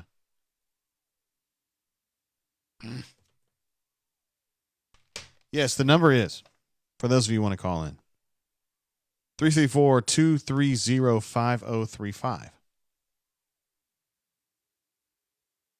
is the number for sure. And I'm worried that like when I was taking those calls earlier, I was having to kind of click off some calls, and I hope I didn't block people like to where they can't get in now. I wasn't trying to block you guys. I was just trying to figure out what I needed to do. And if you notice, we have not been hearing the really annoying like ba-da-boom, ba-da-boom, ba-da-boom. It's been a lot better this time. Let's go ahead and take. Oh, we definitely got some calls coming. Let's take this one right here. Hey, thank you for calling the show. What's going on? How are you? I'm just hanging in there, bro. Drinking my old granddad. How you doing? Not too bad. Not too bad. A little Wild Turkey 101 tonight. Just a classic. Ooh, that is a classic for sure. Who am I talking with here? This is Shug 1957. Hey, man. 2 weeks in a row, right? That's right. That's right. I'm trying to make it a record. Glad to have you on, bro. What did you think about that game? I thought it is what it is for Kent State. I mean, I wish we wouldn't have got anybody beat up, but it was good to see us run the football for a little bit. I had a question, and I thought, and this may be more for Jay Lee than you, but, if Bo Nick's dad didn't play football at Auburn, where would he be playing football right now? Probably not Auburn. I know not Auburn, but where would it be? Would he have gotten a chance to play at Clemson or Alabama, or would he be at NC State? Would he be at a school like that? I mean, was he legitimately built up, legitimately a 4 or 5 star, could have gone anywhere he wanted to go? And I'm not saying he's a bad quarterback at all. He's a true freshman. He's limited with what Auburn can do. But where would he be if his dad wasn't an Auburn quarterback? I can't say for sure he'd be at Alabama or Clemson, but yeah, I think he would be a top-tier guy. I mean, he's a 5-star player, and I watched him on the camp circuit, and he was ridiculous. And in high school, he was ridiculous. I mean, there's nothing bad about him. There's no downside to Bo Nix. So I don't think there is any. I think the only downside to him is that you have yet to convince me that Gus Malzahn's offense can work with a quarterback like Stidham or Todd or Nix. Gus Malzahn's offense works best with Marshall and Cam and a running quarterback. It always has. And so I just think Joey Gatewood his skill set is set up better for Malzahn's offense. Now, whether or not he's a better quarterback or not, I have no idea. That's a good question. Not a practice. I'm not there. I don't know. But Malzahn's offense works better. If Malzahn could go back in time and he offers that scholarship to Lamar Jackson, I mean, think about how that changes Auburn's history. A guy who wanted to come to Auburn, who fit perfectly in his system. Then Jeremy Johnson's never the quarterback. We never have that debacle. We never have Stidham, probably. I just think we stick with athletic quarterbacks, and I don't know if Nix is at Auburn, whether that's a good thing or a bad thing. It's yet to be seen. I mean, Nix could be Peyton Manning, he could be Tom Brady. We don't know. I think he's going to be a great quarterback. We don't have playmakers on offense. First of all, I agree with you on that. I don't think there's enough playmakers on offense, but I think Bo Nix is a runner. I don't think it's like Stidham where it's like, hey, he can run if he has to. I think Bo Nix I think he can run and hurt people with it. I think it's just that Gus hasn't really pushed that to this point. He did a little bit tonight, but it's Kent State, right? Well, yeah, and I mean, if everyone was healthy on our offense, and we had to make a play on a third down, who are you going to? And now I know Seth Williams can catch the football, and I know Schwartz can fly, but if you had to give the ball to a guy in space and let him go 60 yards, do we have that guy on offense? I don't think we do. Well, I mean, I don't know. If you're saying 50 yards, I don't know. But if it's 3rd and 2, 3rd and 1, I'm going to Joey Gatewood. I mean, that's just me. Yeah. No, when you saw him fall forward tonight, when you saw the line not block well, and you saw him fall forward for 4 yards, I mean, that was early Cam, and I'm not comparing him to Cam Newton at all, but that was early Cam Newton to a T. He gets everything gets blocked up. He falls forward. He gets 4 yards at 2nd and 6. And that's what I don't know what – I'm just frustrated with Gus, his inability – I mean, first of all, if you look at the offense and the defense, Kevin Steele has recruited, has developed, has done an unbelievable job. Yeah, he has. On our defense. And Malzahn, if he truly is the decider, you know, to quote George W. Bush II, if he's the decider, he's done a terrible job. We're thin at wide receiver. We're not good enough on offensive line. I don't think Grimes is a great recruiter, but I certainly don't think he's a bad coach. I just think we don't have talent on the offensive line. And running back, we certainly don't have the playmakers we should have at running back. We shouldn't be, earlier, we shouldn't be relying on Williams and Richards, 2 true freshmen that are both banged up. I think Booby is a good backup running back, but we should have 2 other guys equal to or ahead of Booby and be running the football, be able to make plays. Booby can't make plays when there's nothing there. He's not Carry-On. He's not Trey Mason. You know, he's not Kenny Irons. He's not Cadillac. He's not Ronnie Brown. He's not even close to those classic guys. Yeah, he's solid. Yeah, and so is Cam Martin. I mean, he's just solid. I think DJ and Mark Anthony Richards. I think if Mark Anthony Richards is 100%, he's playing right now. That's my opinion. So I think DJ too is 100%, but they're not. You shouldn't be counting on true freshmen to stay healthy. Well, there should be bonuses. Yeah. That's what Alabama, Georgia, and Clemson. They sprinkle in these true freshmen every now and again, like, oh my gosh, that guy's a stud. He's going to be here for 3 years. They're not guys you count on. Fair.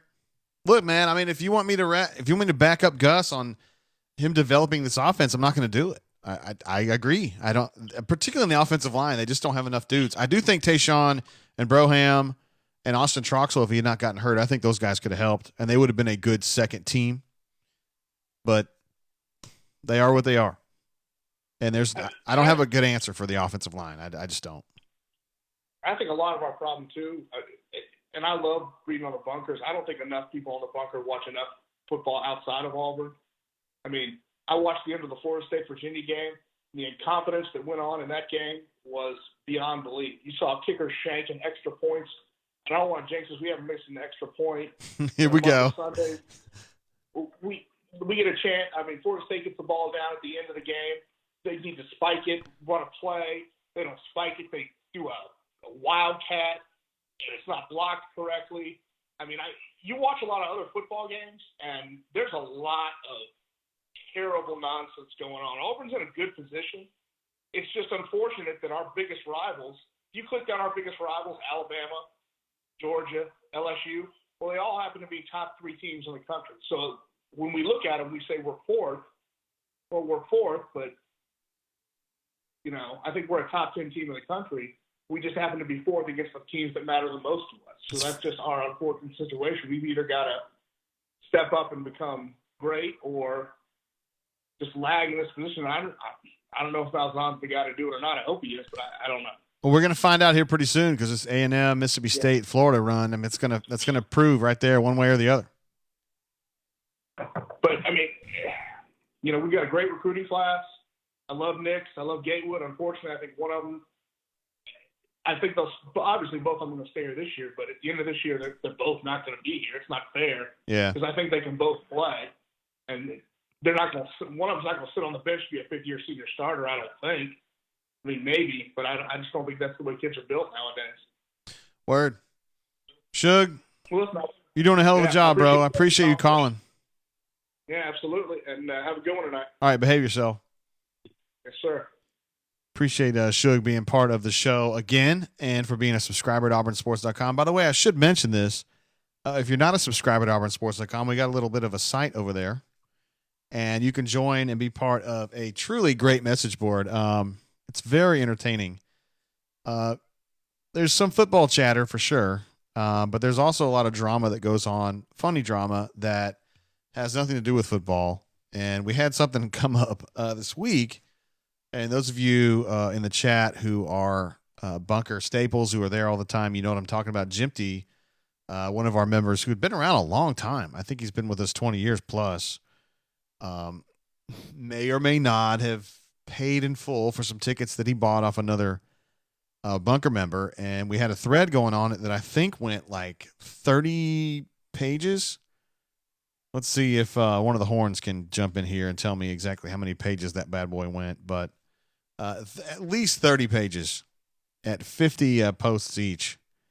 And here's the thing. So I got involved a little bit this week, and we were able to get that money paid from the one member to the other. And I feel like, I think that happened, the days run together. Was it today or was it yesterday when that all went down? And I was just happy that my guy had gotten his money and he was satisfied with that. And then the Bunker was mad because they wanted more drama.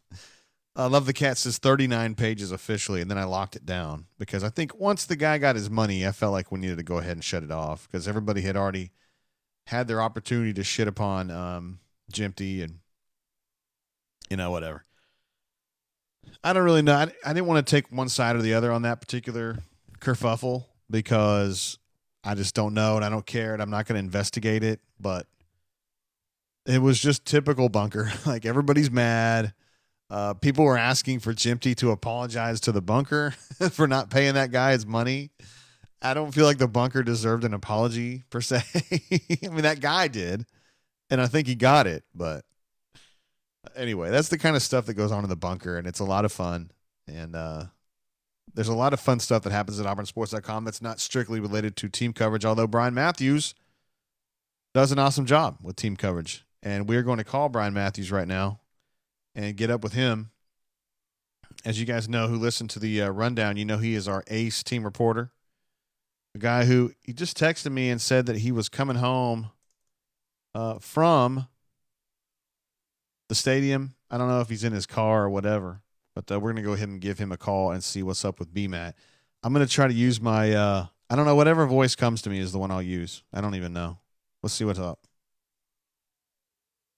We'll see what's going on with BMAT. It's kind of late for BMAT, I think.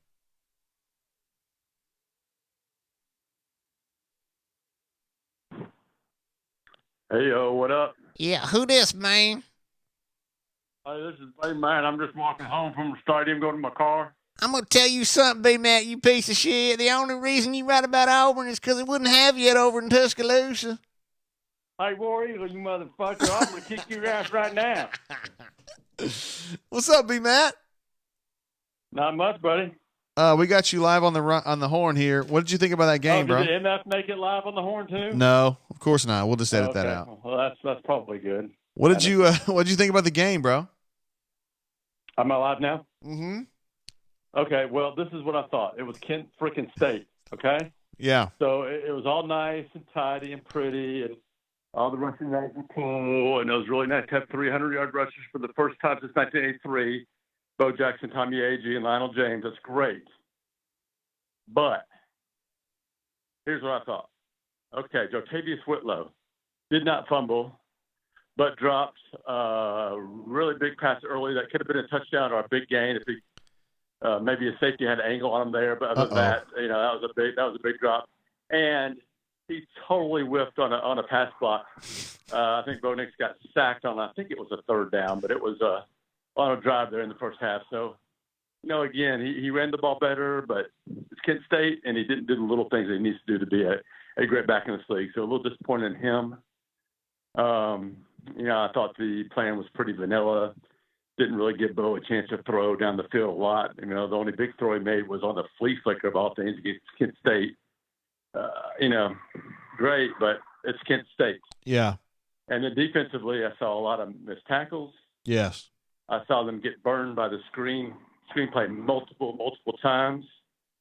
And, I think there has to be a little concern about Derek Brown. We don't know exactly what the injury is, but I need to hurry up before this truck runs me over. Yeah, but, please, let's not do that. Yeah, I'm good now. But, it doesn't seem like it's real serious, but I haven't got any specifics on that quite yet. What is your? I mean, I know you're not Dr. Matthews, but do you just kind of inferring what you heard about Derek Brown? Do you think it's bad? Well, Gus did say he didn't think it was serious, so that's probably a good sign. The thing is, I never saw what part of his body was injured. I couldn't tell. I couldn't tell what they were looking at. I couldn't. He walked off the field fine. He was walking around just fine, so it didn't look like it was a leg, knee, or ankle issue. But it, could be wrong there, but so I think he's okay. It sounds like injury-wise that Schwartz, there's a good chance he's going to be out of his little cast or whatever you want to call it for the next game, and they're expecting Seth Williams back for Texas A&M. That makes a difference in the passing game. I think the team. It sounds like DJ Williams is probably back for the Texas A&M game. I don't know if he'll make his debut there, but at least you'll have that option. So it seems like they're getting pieces back. It sounds like Prince Tega was just a precautionary leave out, although I'll say Bailey Sharp really got some good push on the offensive line and created some space. I mean, maybe Prince Tega could have pushed that dude around too. I don't know, but that's the best the left tackle position has looked so far this season. Yeah, I thought that the line, blocked well, but it's Kent State, like you were saying at the top. Right. Yeah. So I don't know. Exactly. It's hard to draw too many conclusions. I was watching the replay of Derek Brown's injury, and I just could not tell what it was. It didn't look like a leg to me. Somebody on the bunker was trying to say he got hit in the twig and berries, but I don't know. I don't think you'd come out of the game for that, would you? No, you probably don't unless it was a really big hit and it's bruised or something. I don't know. that might be enough, but we'll see. Yeah, we'll see. Gus said we'll be the first to know. He'll let us know tomorrow. So, telling Gus to give us the rundown. First thing in the morning, yeah. He's going to call you personally, I think, early. Probably, yeah. I'm going to wake up early expecting this call. Did you think the defensive guys were pretty happy with the way things went tonight? Did they think they were happy with their performance? Sounds like they were pretty happy. We talked to Tyron Suzo for the first time, I think, since he's been there, if I'm not mistaken. Yeah. And he just seemed really happy just to get in there. He's a great story. How far he's come, what he's overcome in his life and as a football player and as just a person. So I think he was excited about it. I think, I heard Jeremiah Denson mention that he still wants that shutout. But, I think overall, they gave up 4 for 4 on third down after that, or the first drive, and then after that they were much, much better. Yeah, I agree. That was a big negative early, but they shut that down. And, I think if this was a good team, they probably would have played better early too. I thought it looked like they were kind of soft. Yeah, that first drive a little bit. And some missed tackles. I thought pretty much start to finish they had some missed tackles, and that was surprised me a little bit. That was because this team hasn't had a lot of those in the first 2 games against better opponents. So that tells me maybe they weren't as focused as they needed to be. Yeah. That's pretty much all you can take from that one, B-Matt. Dang. It's Kent State, Yeah. It does give them a little confidence, I think, going into Texas A&M. Maybe they didn't have a lot of that after Oregon and Tulane. Although you beat Oregon, I guess it's going to give you confidence. But I think they have a little bit more now. I'm not sure how that's going to look on the field. When I look at that game, Texas A&M's not a perfect team either. No. Auburn certainly isn't. There's no way for me to say for sure exactly how that's going to go. I just don't know. Auburn could win. They could lose. They could get blown out. They could blow out Texas A&M. I think all those options are on the table. Yeah. Well, we'll just have to wait a week and see what happens, B-Matt. That's right. All right, bro. Appreciate you doing what you do. Yeah, man. Hey, good talk. Hello to all the good folks out there listening. I do want to let you know that Love the Cats wants to say he's going to get a little pickle tickle. So he just wanted to let you know that he was going to do that. Oh, yeah? Yeah. He's going to get some tickle from his girl? I guess. Wow. Well. You're very popular here on the chat, B-Matt. Everybody loves you. So cool. Well, they love it when I get rustled. Yeah, I got rustled. I got rustled a little bit Friday. You did. Decided, well, I might as well be a little rustled, even though Auburn won 55-16. Still, even B-Mac can get rustled after 55-16. So. Yes, sir. All right, brother. All righty. I'll holler at All right, you. talk to y'all later. See ya. All right, bye. Mr. Brian Matthews, capital B, capital M, our Ace Team reporter. A man who everybody on this chat and beyond knows is a doer of many things. Oh, yeah. Mr. B-Matt. All right, so we're at 11:35 Central Time, 12:35 in the Eastern Time Zone. We've been streaming for, let's see here, approximately an hour and a half, which is pretty good for a Kent State game. I don't have a lot of notes left to pass along to you guys. Aside from the fact that they're going to be pulling a lot this year, which is weird. They're going to be pulling more than any Gus team I've ever seen. Which in one way, it's kind of cool because like these people, somebody just asked here in the chat, is Gus ever going to evolve? And maybe that is an evolution. Where's my chapstick? Chapstick, where did you go? This is terrible. What am I going to do without my chapstick? Maybe he's evolving. Maybe he's looking at his team and he's saying, look, we can't block straight up. Our inside zones, our indies, our indie runs don't work very well. So we're going to find a new way to do it. You got to give him credit for that. He's problem solving. At the same time, maybe they should be, maybe they should have recruited better to where they have guys that could push people around. I don't know. It's tricky. I don't really want to go home. Well, I'm already home, actually. I don't want to wrap this thing up yet. If you guys want to call, jump in. We got an open line right now, 334-230-5035 if you'd like to hop on. Oh, I didn't even give B-Matt his daggone thing. Dadgummit. I'm going to do it right now because he deserves it.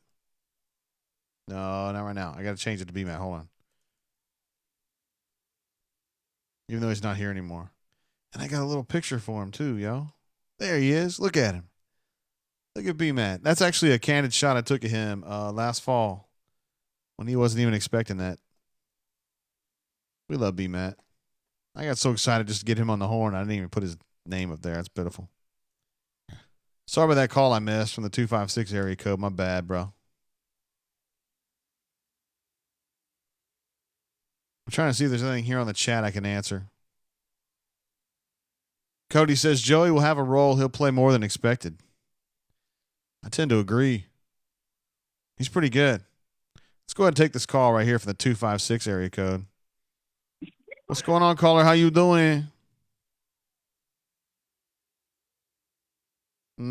I guess he's not doing very well, considering he's not here. I took a little too long answering that, probably. That might be on me. My bad, bro. It happens right here. Matthew Hill, Texas AU Tiger says, Matthew Hill took your chapstick. Where is my chapstick, yo? I feel lost without it. And I can't blame anybody else because nobody else has been in here. I wish I could blame my daughter for that. We're going to take this call from 334 area code. What's all going on, caller? How you doing? Did I lose that person too? Hey, what up? Where are you at? Nah, I couldn't hear that call. Dang, man. First my chapstick and now... Oh, guess what I found? Oh, yeah. A little bit of chapstick, yeah. Oh, yeah. Can't deal with dry lips. Well, that phone line's open. I'm not going to hang out here too much longer. It's just going to be me and my old granddad. I got to finish this, yo. What's up, caller? How you doing? Pretty good, Jay. How are you? I'm great. Good to talk to you. I am several drinks into my old granddad 114. Absolutely. I'm drinking a Sierra Nevada Oktoberfest. Ooh, it sounds delicious. I've had one of those before. Oh, man, they're good. Been drinking them the last few years every time they put them out.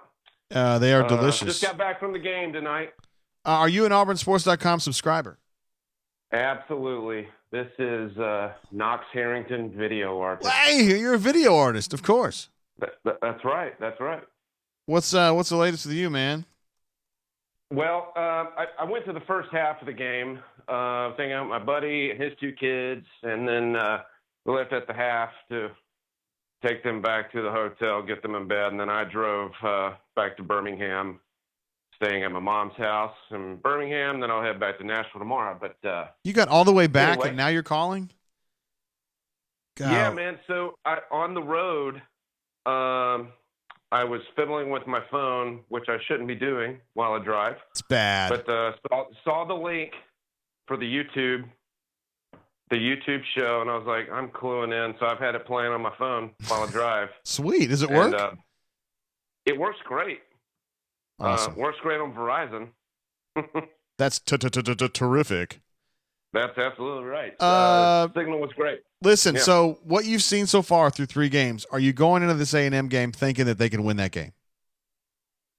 Oh gosh, it seems like I would say the chances are under 50%, but it might be more like 55-45 kind of a thing. 55% chance they lose.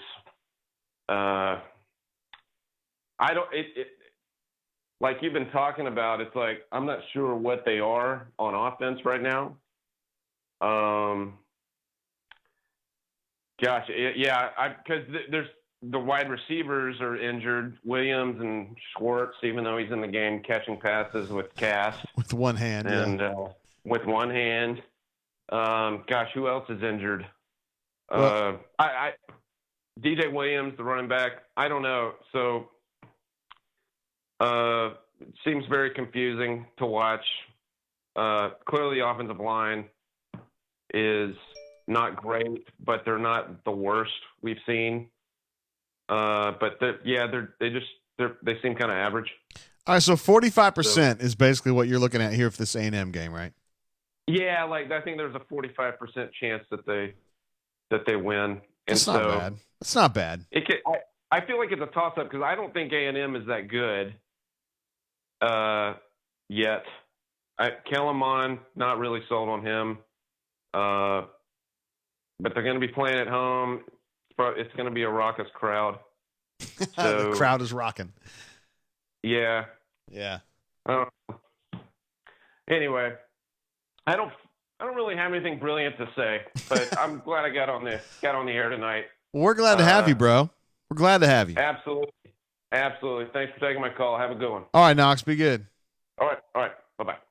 Knox is one of those guys that he doesn't necessarily post a lot. He's not a volume shooter, so to speak, on the bunker, but when he does pipe up, it's pretty damn funny usually. So he's one of the good ones. He goes by Knox Harrington, video artist. I should have asked him if he was actually a video artist. I always wondered that. Seemed like kind of an odd thing to say, if it wasn't true. Although maybe it could be like a meme that I'm just not familiar with. I'm kind of old. I'm 47. Who could that be? Hey now, how you doing? Good. How you doing? I'm great. I'm pretty deep into an old Granddad 114. Thanks for calling our show. Yeah, glad to be here. Who am I talking with? This is Auburn Staley. Auburn Staley. I don't post very much. Oh, okay. No. Okay. It's cool. How you doing? Good. I was watching the game tonight. It was against Kent State, so you can't really tell a whole lot about the level of competition. But watching Joey run the ball in the second half, I started thinking back to the 10 and the 13 teams when we had just that overpowering rushing attack, which is really that's been the highlights of Gus's time here. I mean, the 17 team, the offense was a little different, but it was fun to watch in its own way. But Gus has never really gone back to the 10 or the 13 offense where he was just killing people. They knew what was coming. They knew we were going to run the ball every play, but they couldn't stop it. I mean, we did the Jeremy Johnson experiment in 15, and then we've done different iterations of the offense ever since then. But I'm just curious, what is your opinion?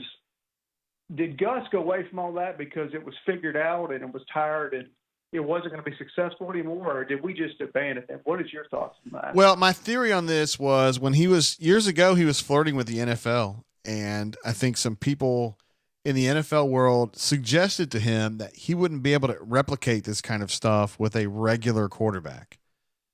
And I feel like we're in the middle of a big 5 or 10 or 15-year experiment of him trying to prove to these people that he can run this offense with a regular quarterback. I mean, that's basically what I think's going on here.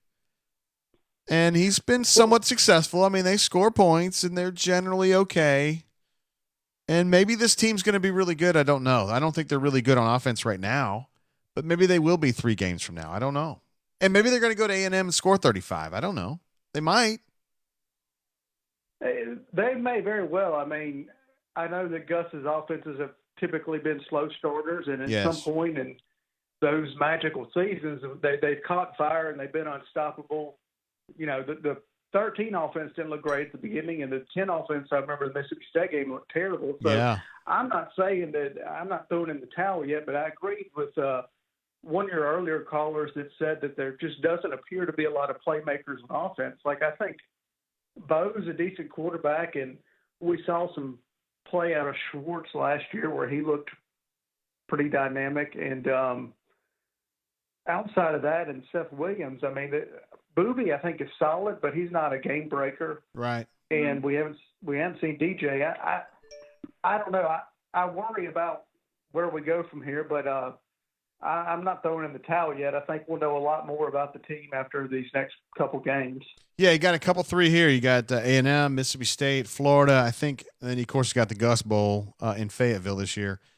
You know, you'll know a little bit more of those next 3. And I don't really know what to say at this point. Like, they seem okay. They seem fine on offense. I think the defense is really good. But these questions that you guys have about playmakers and is the offensive line, can they do anything? These are all legitimate questions. And I don't know if we can answer that right now because aside from the Oregon game, they haven't played anybody really good, right? That's right. I mean, I guess we don't know too much about Oregon yet. They appear to be solid, but Washington last year we thought was a good team, and I think they were a solid team, but they weren't what we thought they were when we beat them in Atlanta. So there's still a lot of questions out there. We'll see what's going. I mean, you'd rather be 3-0 with these questions than 2-1 or 1-2. So sure, we'll see what happens. Hey man, I appreciate you calling in and being part of the site, bro. Have a great night. See you, man. Appreciate him being part of the site. No, I'm not taking that one at the moment. I want to get to a couple questions that were asked on here. Daniel asked 2 questions, question mark. Is our CB and safeties underrated or are they just decent? Now, that sounds like one question, but I can handle that. The cornerbacks, let's see. Noah Igbenogany, I think, is really good. JD, if you want to know my personal opinion, which is not based on anything anyone's ever told me, I think that he has, like, maybe it's just like his attention or whatever, but like he has some really good plays and then he has some really bad plays. And I don't really understand why he is not the same player from snap to snap. I find that very strange. Let's see. The other safety, let's see. McCreary's been good. He makes mistakes, but he plays really hard, and I think he's going to be fine. He's not quite, in my opinion, he's not quite an A-level player just yet, but they were wise to get him, and I think he's going to be good. So, to me, the cornerbacks are like B's or maybe B+. Although I think Igbenogany, he's the kind of guy, like he switched over from wide out. I think he's going to play in the NFL, and I think he's going to be really good like 5 years from now or 3 years from now. Better than he is right now. As far as safeties go, I think Denson's a really good college safety.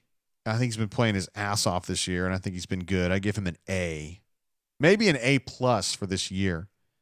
Daniel Thomas to me is a player who's a lot better playing forward, playing downhill toward the line of scrimmage, and when he's asked to go backward, he's less good. I wouldn't say he's bad. He's just average, and he tends to make mistakes going backward. Look, he's a 2-star recruit, okay? They have maximized the absolute hell out of that kid. He has played his ass off. He plays hard every single game. He practices hard. He plays hard. He does everything he's supposed to do. As a coach, he is the guy you want, okay? You got to have Daniel Thomas around. Athletically, again, I'd like to see him playing better when he's going backward. So, no, I don't think they're bad. They're good. They're good college players. Jeremy asks, why is it that Auburn fans always feel that the player we have never seen is the savior? That is not an Auburn thing. That is an everybody thing. I remember when I was at Kentucky back in the 90s, there was this guy named Scott Padgett who had transferred to Kentucky basketball from Louisville, and everybody thought that he was going to be awesome. And as I remember in the 98 season, he was out for he wasn't eligible until the second semester that year. And so then they're playing their first 10 games of that year, and that's a team that won the national championship. They're like, Scott Padgett's going to be awesome. He's going to get in there and he's going to start. And he's going to be a total badass. And I'm like, based on what? Because he was at Louisville once upon a time. And so he got in there, and Scott Padgett ended up being a pretty good player. Played in the NBA a little bit. He's now the coach at Samford. I actually covered his wife Cynthia when she was a volleyball player at UK, but that's a whole different story. I don't have any devious stories. I'm just saying I covered her when she's a really good outside hitter at Kentucky. She was from Denver. Anyway, because I went to Kentucky and blah, blah, blah. But everybody played up at Kentucky that Scott Padgett was going to be awesome, and then he played, and then he was solid. And I don't. This is not an Auburn thing. This is an everybody thing. Everybody wants the guys that aren't on the court or on the field right now. They think they're going to be better. It's always that way. Cody says Kellen Mond can't beat this defense, but I don't know if Bo can beat A&M. I think their kicker wins this one 20-17. You're picking against Auburn? What are you doing, man? Oh, Daniel's got his backup question. Is it possible that Gus is trying to do the bare minimum just to make it into SEC play?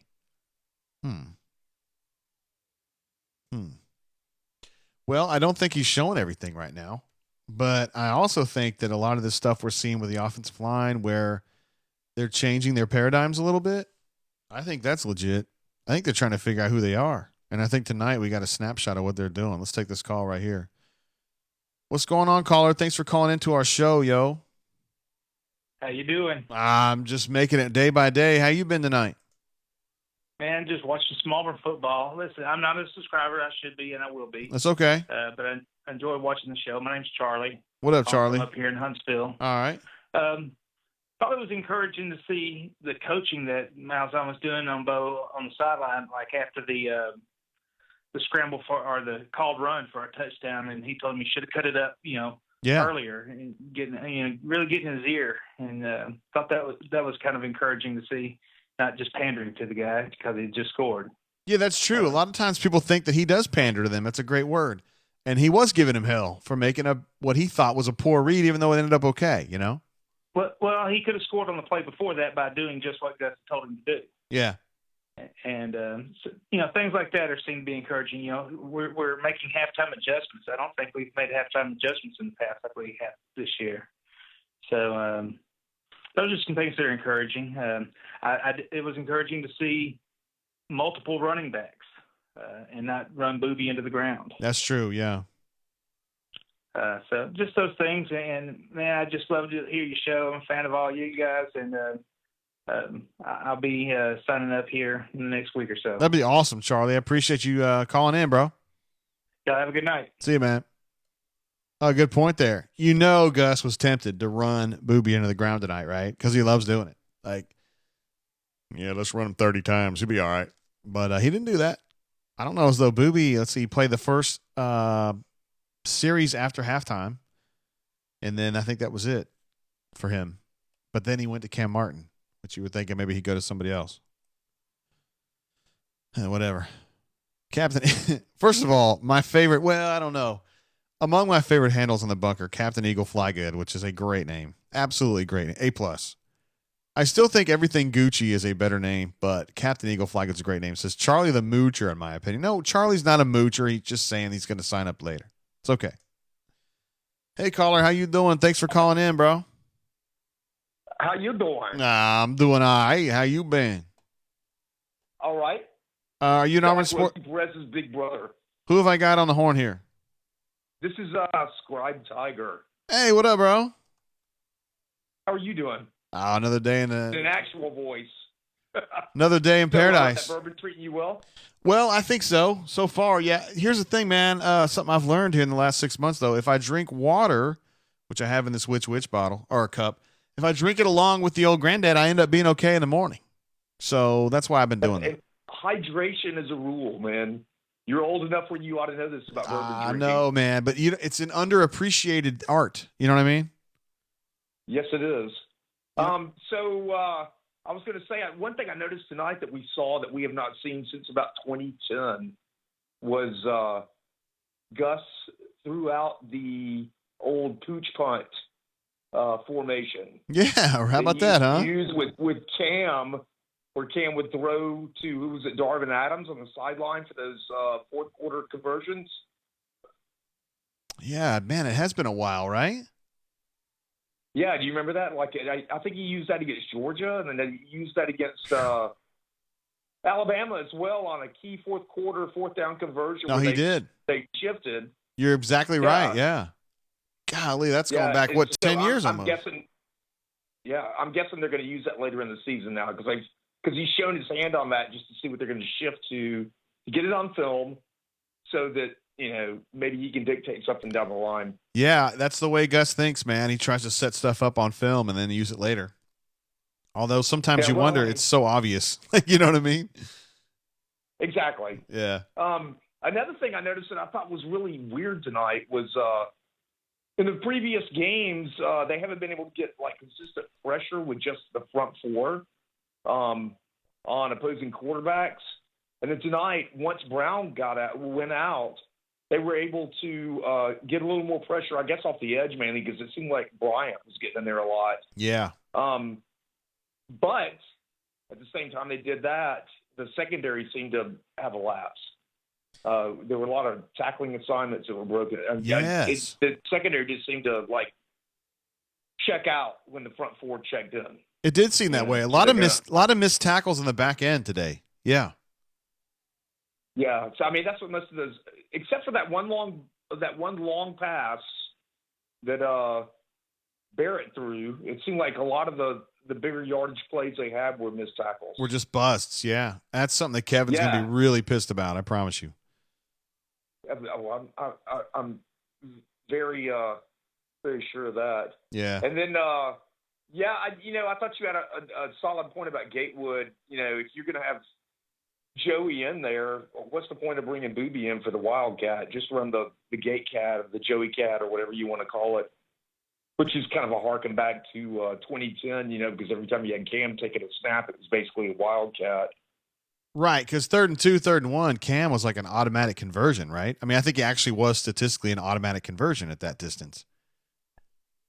Right. And I feel like... And, when the few times they used the Wildcat in 2010, they would have Cody shift over, and you didn't really have to shift you didn't have to change the starting personnel for that. That's right. So you could still go NASCAR when you were doing that. And, if they could get Gatewood in there somehow running like a couple of H-back plays or something like that, and you wanted to run NASCAR, you could keep Nix and Gatewood in there at the same time. Yeah, they're doing a little bit of that now. So maybe that's kind of what they're thinking down the road, that they won't have to change out personnel and still be able to be multiple on offense. But, I guess all this time reading on the bunker, I never try to overestimate Gus, Well, yeah, don't overestimate or underestimate him because he's always going to throw a monkey wrench in the works. That's right. That's right. So what are you expecting in College Station, man? Yeah, that's the thing. We're trying to figure that out tonight. I don't think Texas A&M is awesome, but I certainly don't think Auburn's offense is awesome. So I don't know what team's going to show up, and I'm very intrigued by this. I don't know what to expect. Yeah, Mon's real schizophrenic. He is. And we gotta mention this. Gus really, really wanted Kellen Mond. I mean, really wanted him. And it makes me wonder, like, if Kellen Mond had been here, would Auburn be bellyaching about him because he's, like you mentioned, he's schizophrenic. Yeah. I mean, who knows? I'm trying to remember the one game that I've seen little bits of Texas A&M. What is their front seven like? Solid, but not as good as they used to be. Maybe last year. Golly, and the names get away from me because I've been drinking, but they had that defensive tackle that Auburn tried to get like 4 or 5 years ago. I can't remember his name. He had a single digit, and they really miss him. I know that. Dalen Mack. That's who it was. So I don't think they're not quite as quick laterally as they were before. So I think that helps Auburn a little bit, but I have this feeling that Jimbo is going to figure something out for his offense, and he's going to be able to burn Kevin a little bit more than we're thinking. But Auburn's been pretty good at A&M these last 2 or 3 trips, right? Yeah, I mean, well, everybody remembers 2013 where they kind of like flipped the script on the year and the momentum picked up when they went out to College Station. Oh yeah. But in 2015 and in 2017, they've done decent when they've gone out there at times. It doesn't seem to be much of a bugaboo in Auburn's bonnet, to use an old phrase. Yeah. But they seem to have an easy time. They're not intimidated. It's not like going to Baton Rouge, Yeah, it's not at all. So who knows, man? Maybe they'll end up hosting Mississippi State with a surprise win under their belt from College Station. But it's going to be a big game, man. I think it's winnable, but they're going to have to put it together to do it. Yep. And I didn't answer the question that you've asked everyone else, which is that what I'm drinking tonight is a home infused jalapeno infused Maker's Mark. Oh, so you kind of brewed this up yourself? I didn't brew it, man. All you got to do is get raw jalapenos and soak them in bourbon for like 2 or 3 days, and then you drain it off with cheesecloth, and it's jalapeno infused. Dang, I was eating chili tonight, so I used that. So. Just to heat it up a little bit more, huh? Yeah. I don't know how I feel about Maker's Mark, man. I mean, I went to college in Kentucky, and that was kind of like the de facto bourbon, middle class bourbon back in those days. So I feel like I've had too much Maker's Mark in my life is the problem. Well, that's why I used it to experiment with. Oh, okay. Because it's like water. I mean, so it's like. Yeah, I mean, you're not going to use Blanton's to do that with it. Hell no, of course not. Exactly. And so my wife is one of these people who, and I have no pictures to add right now. She's one of these people who will grab a Blanton's and put it into a Coke and a bourbon. Like, she doesn't care. What? She needs to care about this, and we need to make this. I'm glad that you are wise because you're discerning between Maker's Mark and like a better bourbon.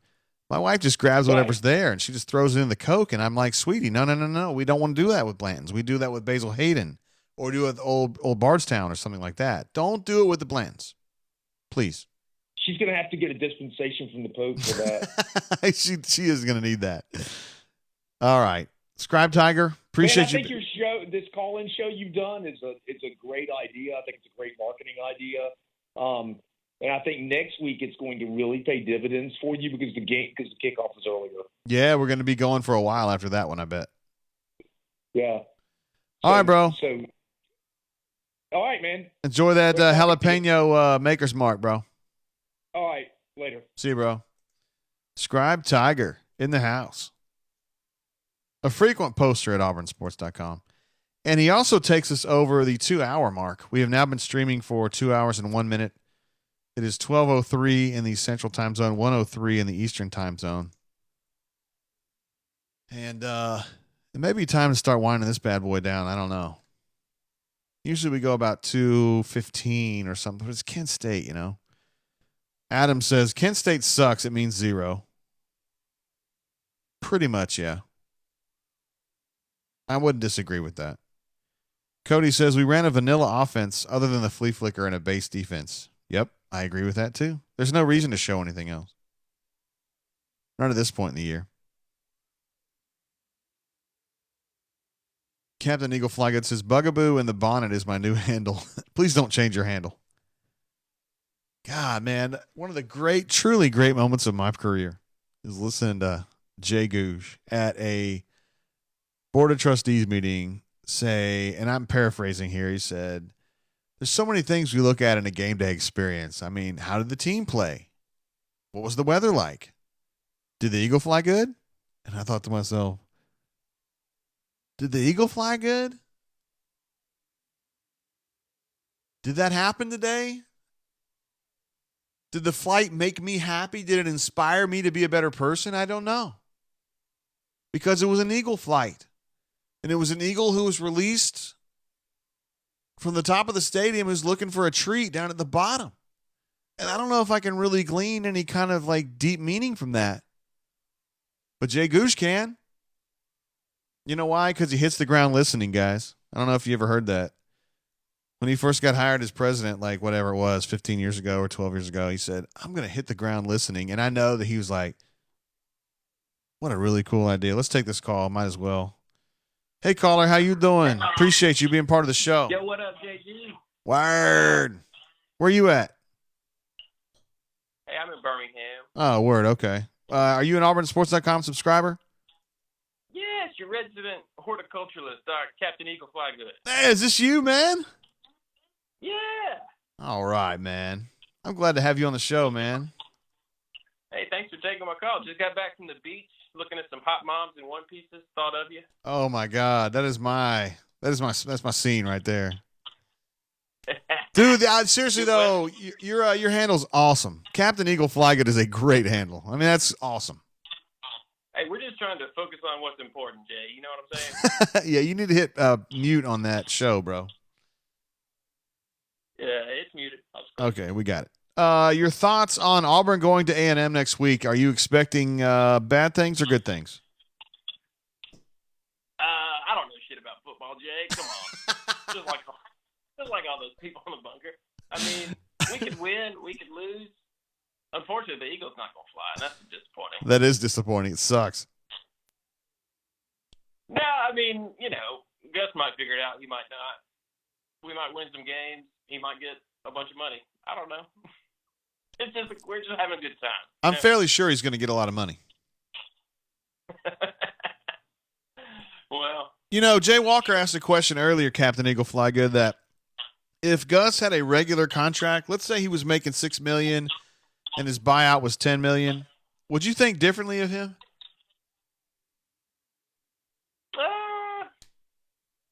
Probably not. No, probably not. He seems to just not do basic things and then lies about it. And so, it's true. I think he tells you guys stuff about like we're going to rotate running backs or we're going to run at pace, and I think he like intellectually believes it. Yeah. I just don't think he can do it. I just think he's like a beep boop robot man. So. Yeah, I hear you. How long?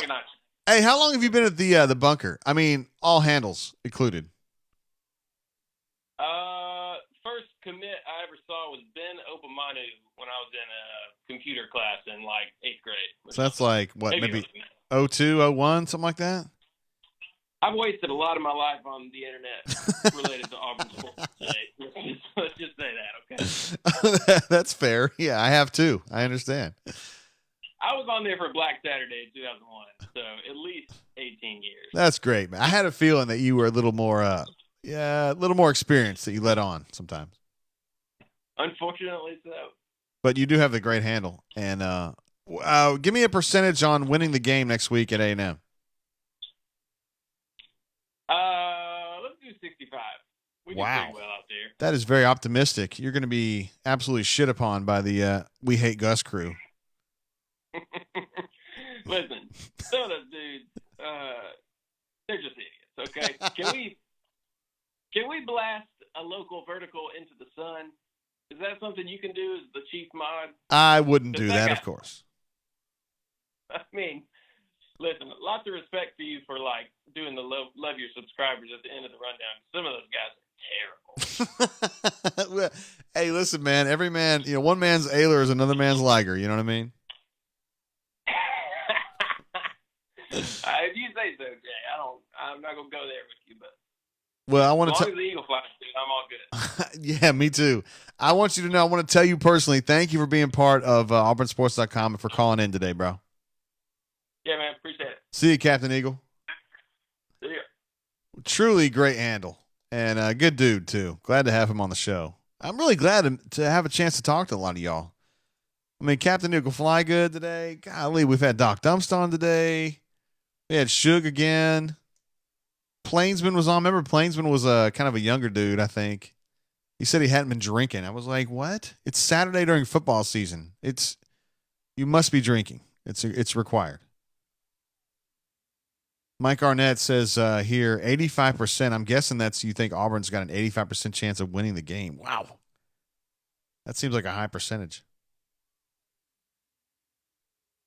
I don't know, man. I mean, A&M doesn't suck. That's for sure. I think A&M's about the same as Auburn, really.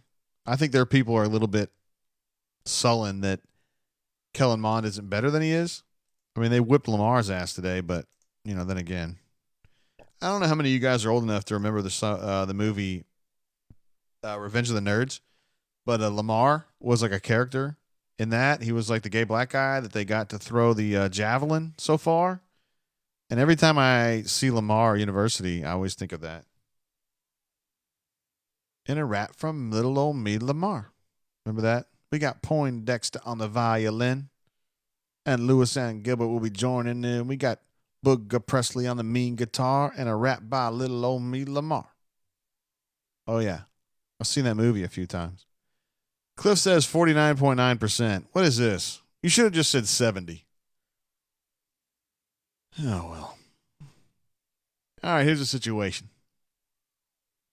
It's 12:11 a.m. in the Central Time Zone, 1:11 a.m. in the Eastern Time Zone. Auburn has defeated Kent State by the score of 55-16.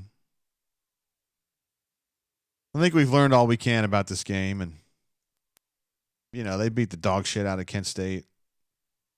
They just lined up and ran the football a whole bunch of times because they're better than Kent State, and that's what you do when you're better. I'm going to go ahead and pull these stats up again. Look at these numbers, man. This stuff is sorted. If you're a Kent State fan, you're just going to go to bed tonight and forget this day ever happened. Auburn goes for 467 rushing. 3 guys had 100 yards rushing, first time since '83. They didn't pass too much, but they didn't need to pass too much. 633 offensive yards, 79 plays, 633. That's pretty good. You take a look here, Kent State. The only number here that matters to me is third down conversions. 9 of 18, not great. Kevin Steele's not going to be happy about that, but, shit happens. You still whip this team all over the place. Woody Barrett, man. Went to Kent State. Had a pretty good year, I thought, last year. Now he's like a backup, plays a little bit. He's probably not stoked about it. I liked Woody, but I always thought that Gus liked him too much. I don't know. Let's see if there's anything else going on in the chat. Steve Vest says, Kellen Mond is great, just ask him. What the heck, Steve? What, have you interviewed him lately? Maybe Kellen's a really nice guy. I don't know. Jeremy Ray says, I'm super impressed you remember the rap. Here's the thing about that. I haven't even seen that movie in like 10 years. That just tells you how many times I saw it in the 80s. I'm not even going to get into that. I've seen it a bunch. Mike says, hit the switch. Mike wants me to finish this bad boy off. He thinks we're reeling. He thinks that after 2 hours and 10 minutes after the Kent State game, we're reeling. You might be right. Chris says, peace to the bunker. I'm out. You guys are great. JT. Appreciate you, Chris. I tell you what, we'll go ahead and wrap it up. You guys are right, man. This old granddad's been really good to me. I mean, I just opened this bottle. I think my wife would tell you, I think we opened this yesterday. Now, she was helping me drink this, but yesterday, because on Friday nights, we pretty much go at it. I mean, we drink, and then we go out and have fun. We drive. We have other people drive us, or we go to the bar here in our neighborhood so we can just hoof it. We're always responsible with that. But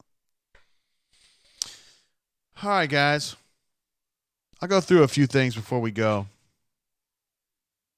Just remember these pulling runs. This is not a joke.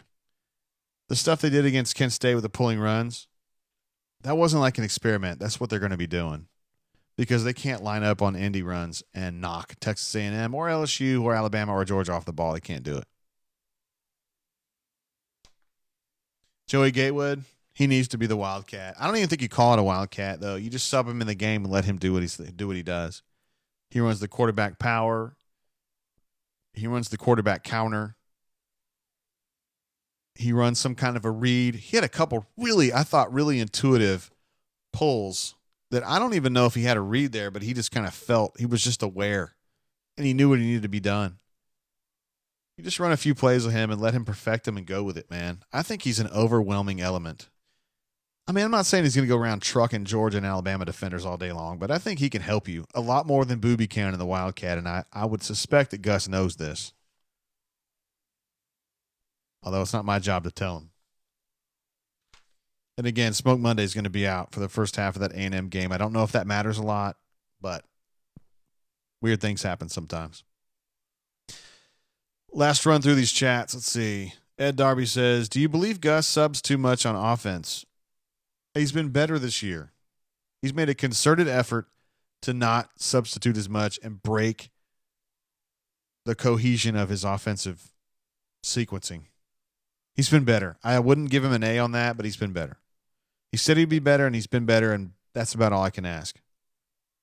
Robert says, good game, good night, War Eagle. Hey, appreciate you being part of the show, Robert. You're the man. Jeremy Ray says, did the Eagle fly good? Captain Eagle Fly Good gives it a B+. He's the one who would know.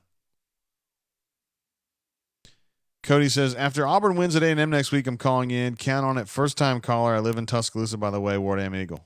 God, I bet that sucks, man, to have to listen to all those Bammers all the time. Listen, man, I got a few friends, and we all do, who are Bammers. They drive me crazy.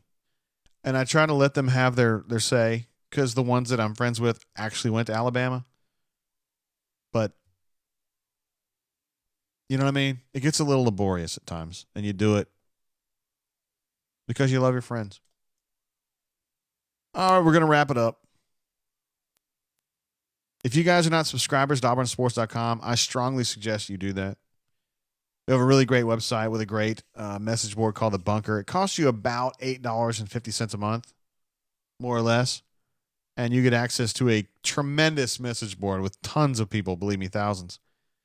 And all the stuff that Brian Matthews does, all the stuff Jeffrey Lee does. We've got an intern who does an awesome job for us, Nate King. Got some stuff from the game tonight, I'm sure. I've been live with you guys for 2.5 hours almost, but I'm sure he's been awesome because he's awesome every single day.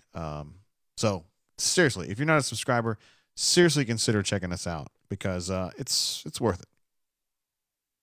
And of course, we do these post-game shows, and we will continue to do them as well. Although I will say this, I promised Brian he wouldn't have to go to Arkansas this year because I was going to go, and I always go to Arkansas because I went to high school in Tulsa. I always fly to Tulsa and hang out with my homies that I knew in high school. And if I go to Arkansas this year, that means we're not going to have a show for the Arkansas game, which Auburn's probably going to kick Arkansas's ass because Arkansas sucks. And, you know, Gus gets really fired up for the Gus Bowl. But that's a situation I'm considering for sure. All right, guys, I'm going to wrap it up there. Appreciate you being part of the show. We've got so many people that were on the chat for these last 2 hours. And I appreciate you being part of that and asking questions. I'm sorry if I missed you guys. All the folks who called in, we probably had 20 calls tonight. We are so grateful, of course, to all of our awesome subscribers at auburnsports.com. Until we see you next week, keep it real. Make great decisions. I know I can rely on you guys to do that. Keep your feet on the ground and keep reaching for the stars. Peace.